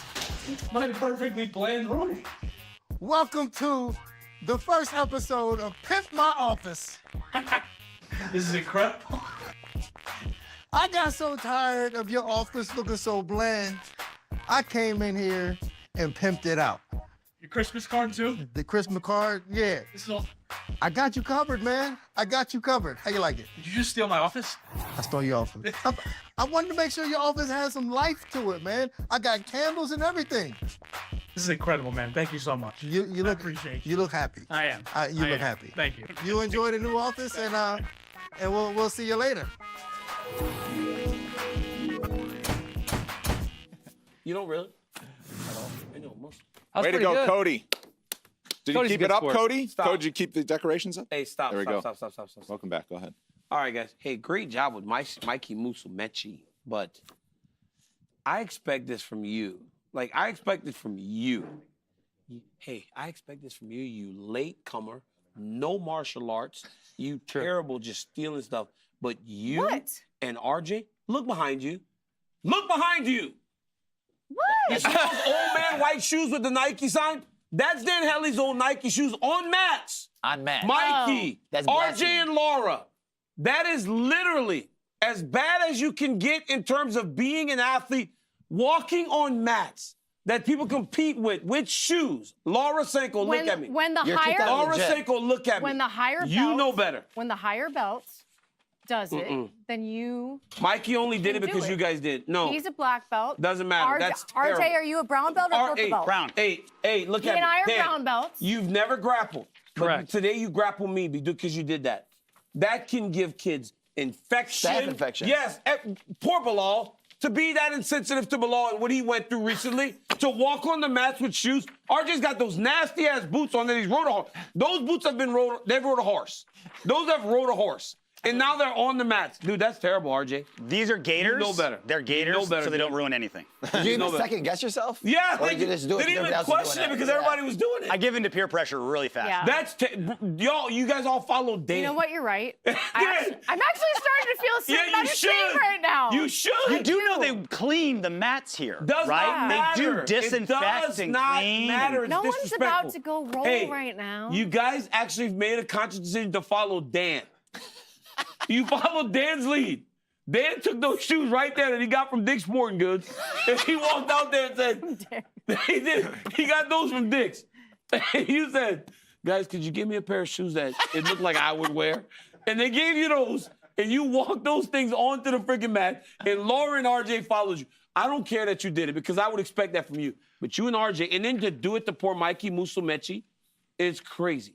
He seemed fine with it. Hey, I Ellie. think Mikey was good. And by the way, I appreciate you bringing up Dick Sporting Goods. It's kind of Hanada Moicano's dad's favorite place since he's always slinging. Yeah, of course. You and the Hey, Helly, I have a question. Yeah. Are Helly, I buying have a shoes from the question. same Yeah. place. Real tree or fake tree? Real tree. Yeah. Bro, you should hear some of the stuff Fitzy does for Christmas. It's It was bad. no, we were listening. It was astounding. Very. He's an angry elf. Very white. Why? Well, what the hell do you want me to act like? Yo, Fitz is actually like, at the end of Thanksgiving Day, he's taking this piece of white bread and putting mayonnaise on it. Like, I need a snack. He'd be a very Fitzy, popular UFC fighter. I enjoy what you bring to the weigh-in show. I appreciate it. you. Merry Christmas. Can we get a little Christmas music Hey, yo. for our Christmas Why tribute? are you hating on colored lights? Dude, it's crazy. Well, so when you're fake tree, you can go white to colored lights with a push of a button. So it's really both, but Hey, I prefer white lights. Wait, Laura. All right, we got it. Me and Bilal got to know. Yeah. You guys eat the green bean casserole? No, I I hate eat it. green bean casserole. I eat dark It's meat awful. only, and I only have colored lights. Green bean casserole is one of the worst things I've ever eaten. My It's parents the made me do worst. it. It's the worst Thanksgiving dish Mushroom of all time. soup and Delicious. dried Colored onions lights for on everybody? top. Helly, Terrible. white lights or colored lights? Both. Okay. Use both. Yeah. Green All right. bean casserole. Let's is do a little the worst. Christmas trivia so we can wrap this thing up. All right, let's do It it. is 11:30 now. Which popular Christmas beverage is called milk punch? There we go. Oh, that's It's nice. called what? Andy Milk punch. Snow makes it a Christmas movie. Are we just answering? Yeah, we'll start with you. Eggnog. What did you ask? What's called milk punch? Christmas beverage. Are we I supposed to be literally writing it on our Yeah, whiteboard? we're supposed to be writing them down. If we have, I've does never everybody have their heard- writing utensils? I've never heard DC this threw mine on the floor. Yeah, let's just answer it. Let's just Let's let our hair let's down. just- It's guys. Christmas. First one to I don't answer. I'm gonna Eggnog. move back. I don't want this fake snow in my hair. I gotta do power slap later.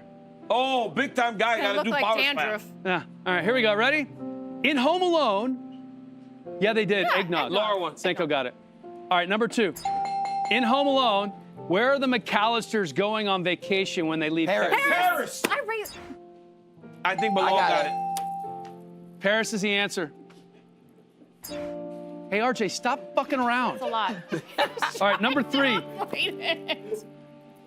Which Christmas song contains the lyric, 6 hours. everyone dancing merrily in the new old-fashioned way? Which Christmas song contains Rock the lyric? around the Christmas Rock tree. around the Christmas tree. Got him. Rocking around the Christmas. Have you heard the part where she's like, then we'll have some, it sounds like she says F and pie. Yeah. Listen to it. Which one of Santa's reindeer has the same name as another holiday mascot? Sleepy. Blitzer. Sleepy, I love that. Dasher. Blitzen. Dasher. Dasher, Blitzen, Rudolph. You can't do that. Nope. The answer's Cupid. Nobody got it. Oh, Yes. All right, number 5. this is all over. How do you say Merry Christmas in Spanish? Feliz Navidad. Feliz Navidad. Sanko. God Sanko. dang it. There's so much snow in Madrid. 3 of Santa's reindeer names begin with the letter D. Dasher, Dasher, Donner. Dipset. Dancer. Dancer. Dipshit. Dasher, Donner, Fitzy. Dancer. Dasher, Donner, You got Dancer. it. DC got it. All right. In the movie The Miracle on 34th Street, is it based on a real-life department store, or it is based on a real-life department store? Macy's. Yes, got it. What's another name for Santa Claus? Saint Nick. Yeah, or Kris Kringle. Saint Nick. You got it. Who won? I can't see the score. There's too much snow. DC. Champ. Walking around. All right. The Christmas tree. All right, we have a little ornament game. At the Christmas party. Hey, I literally have to end the show singing again. Do you? Yes, okay, I absolutely we're do. gonna play a game where we do a cup around the neck. Same Take song, a look at right? this. Oh yeah. Yeah. I want the high note at the end. All right, good. We'll do Of it. verse number 1. All right, I'll find it. What? Oh boy. Oh my gosh, you guys. Oh my God. Malone. Malone. They really are trying to kill us on this show. They are. What do we have? You got to get it into into the oh my God. Where? It's like where? a kettlebell swing. Okay. So do we tape it on or? No. We tape it on. Yes. Everyone, take your. Okay. You should win this. You're You guys can't make sure you guys don't block each other.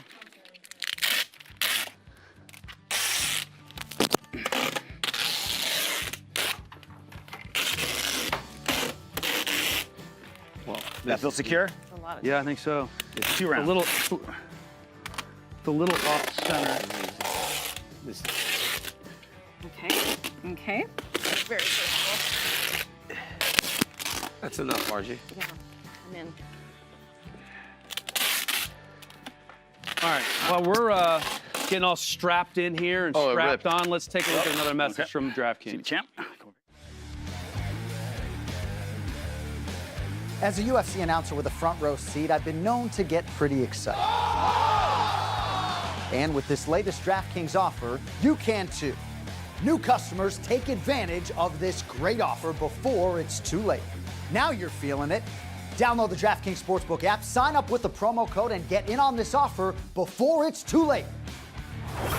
The crown is yours. Oh. Okay. Oh. Wow. All right, you saw it? Are we ready? Do we all go together? Why is your cup at such a severe angle? Because It's at an angle. I can't help myself. Lord, this is just me, you know. I can't Okay. Okay. do much about All right. it, you know. The object is to I get the can't Christmas change ornament this. in the cup. Are we ready? You're fired. Set. Go.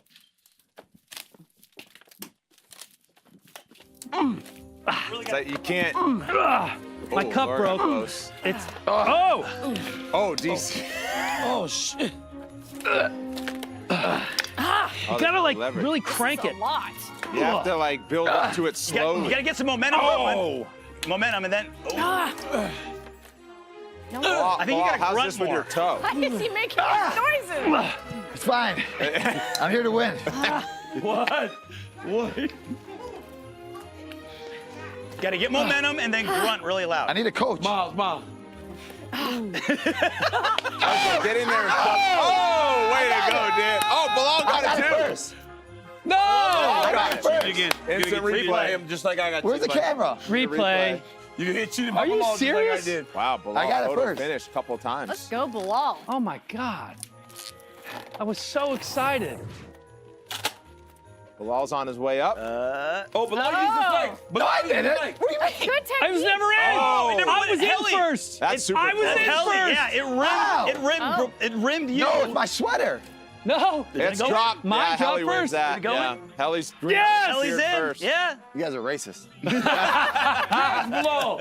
Yes. Wow. Yes, please. How did everybody get out of their thing? Look at the other. Look at this replay. Look at this replay. Mine's down. Yep. Bro, mine was in. It was in after Helly's. Oh, God, it feels good. RJ, please some snow to end. This game We have some sucks. snow to end, RJ. We cannot leave on this holiday edition of the official UFC weigh-in show without talking about what we're thankful for. Who do we want to start with? Senko, let's start with you. What are we thankful for in this Can I have my lyrics? holiday season? On a personal level? Or Yeah, like let's start personal first and then UFC related. Okay. On a personal level, my mic son fell had a off. very big year. Yeah. He played a sport for the very first time. Oh, that's awesome. And he found his thing. And he did cross country. And his effort was amazing. He called me after his second race and said, "Mom, I barfed. I did so good."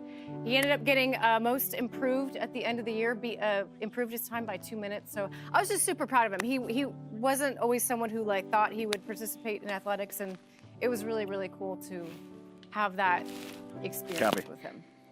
Love that. And what about UFC related? I mean, listen, I'm excited because I feel the energy, I feel the vibe that we are going to get this Tom Aspinall, John Jones fight done. I believe in it. I really do. I think it's going to happen. The vibes feel good right now. That may change, but they feel good right now, and that's what I'm thankful for that. Fitzy? I'm going to go professional first with the UFC. And this crazy MMA UFC circus we get to live in all the time is so awesome. Like other sports, the president will like call the Super Bowl locker room after they win. We got the president walking with Kid Rock to the octagon. We got shows in a sphere. We've got global travel.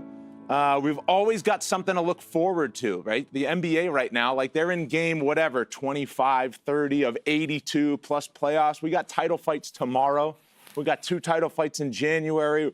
We got a lot to look forward to. So I love that aspect of it. Just the whole crazy MMA circus. And then my personal one, everybody in that control room right now, Nick behind the camera, Miles, Zach Porter, Mitchell, Zach Candido, our head of production, Michael LaPlante, Cody Ordukanyan, Carrie, Marin, April, AG, Brad, Dobish, Strack, everybody, Jackie and Leilon for printing 1 million pieces of paper for me every week when I need it. Who am I leaving out? Joe V. I'm leaving out the crew. I just want to say, I mean, we love you guys so much. The late, great Derek Thompson, we will never forget you as well. Our team and our family and what we get to experience because of this job that we have and the hard work that you guys all put in. I wouldn't have it any other way, and I'm very grateful for you guys. So thank you. That was good, Fitz. Man, I was ready to cut you off a little bit ago, but you finished strong, man. You finished strong. Couldn't even play while I was doing that. Well, I'll go with mine, and I'm glad you brought up Derek Thompson. It's just health of friends and family. To have 2 kids who are healthy and thriving, and a wife who's here and part of my life, I'm very thankful for that. We went to a remembrance, celebration of life for Derek Thompson, who was a very important part of our staff here, and we miss him dearly, and we really appreciate those that are close to us that are here. As for something that's UFC related, I am thankful that Elon Musk is going to be able to fix the rating system for Dana. I am thankful that that is going to come to fruition with AI. He's going to use it, and it's going to be right. Now, I'm sure somebody's not going to like it. We're even with at AI. number 1 now. Hope so. Yeah. And the kid that's going off to college, congratulations, man. Thank you. Yeah, I got a daughter at St. Andrews in Scotland. 4 years in Scotland, dude. My man. Yeah, I'm thankful for a lot, man. I'm thankful for family, health, my children. They are so healthy, growing. Little Daniel, Marquita, Luna, amazing. Everybody else that plays a massive part in my family, from management to friends, wrestling, it's just a lot, right? So many people play an important part. You guys know I run Cassandra through the ringer, right? It's not easy to be with me, around me as much as she is, and all the people that spend time with me. I appreciate them. I appreciate the love that I get from all the fans, because it's hard to have a second career that feels like it matches your first, and that's what I'm getting here. Get that fun with this. And for the UFC, you guys spoke so beautifully about our friend Derek. We lost. Sucks. We have a lot of people here with us today that make this whole thing possible.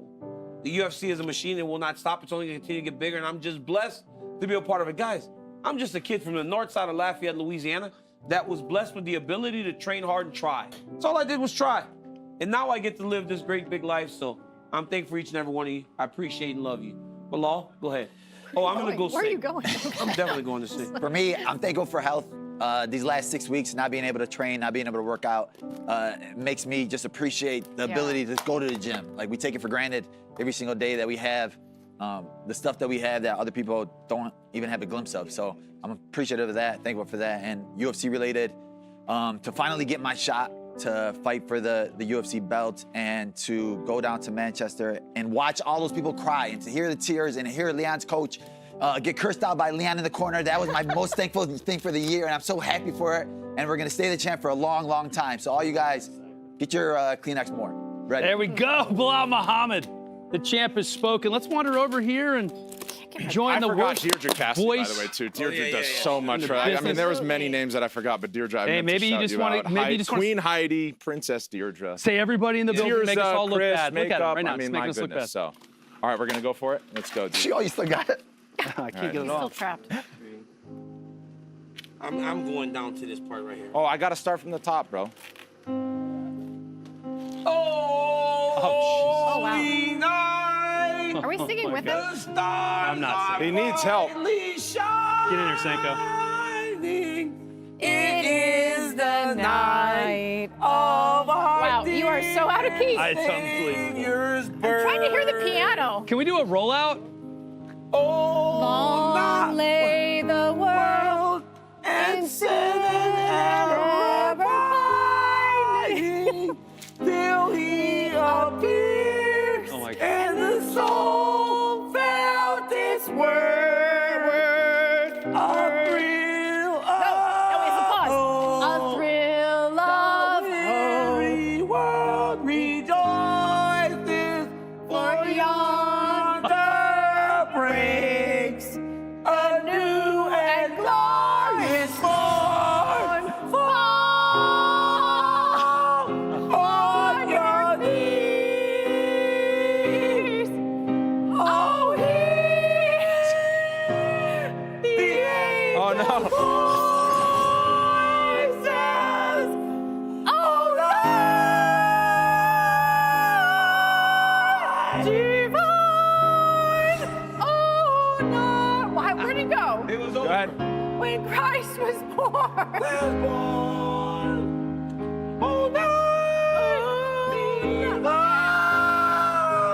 Thank you. I sound like Mariah Thank you Carey. for staying with us. I know there's only one I or sound two like of you Mariah out there, Carey. and they're in the Cormier family because there's no freaking way that you're still watching this and listening to this So right much now. so. But thank you for watching the rest of the show. And Merry Christmas and Happy Was Holidays. it bad? It was fucking terrible. We were hard. I thought we were hard.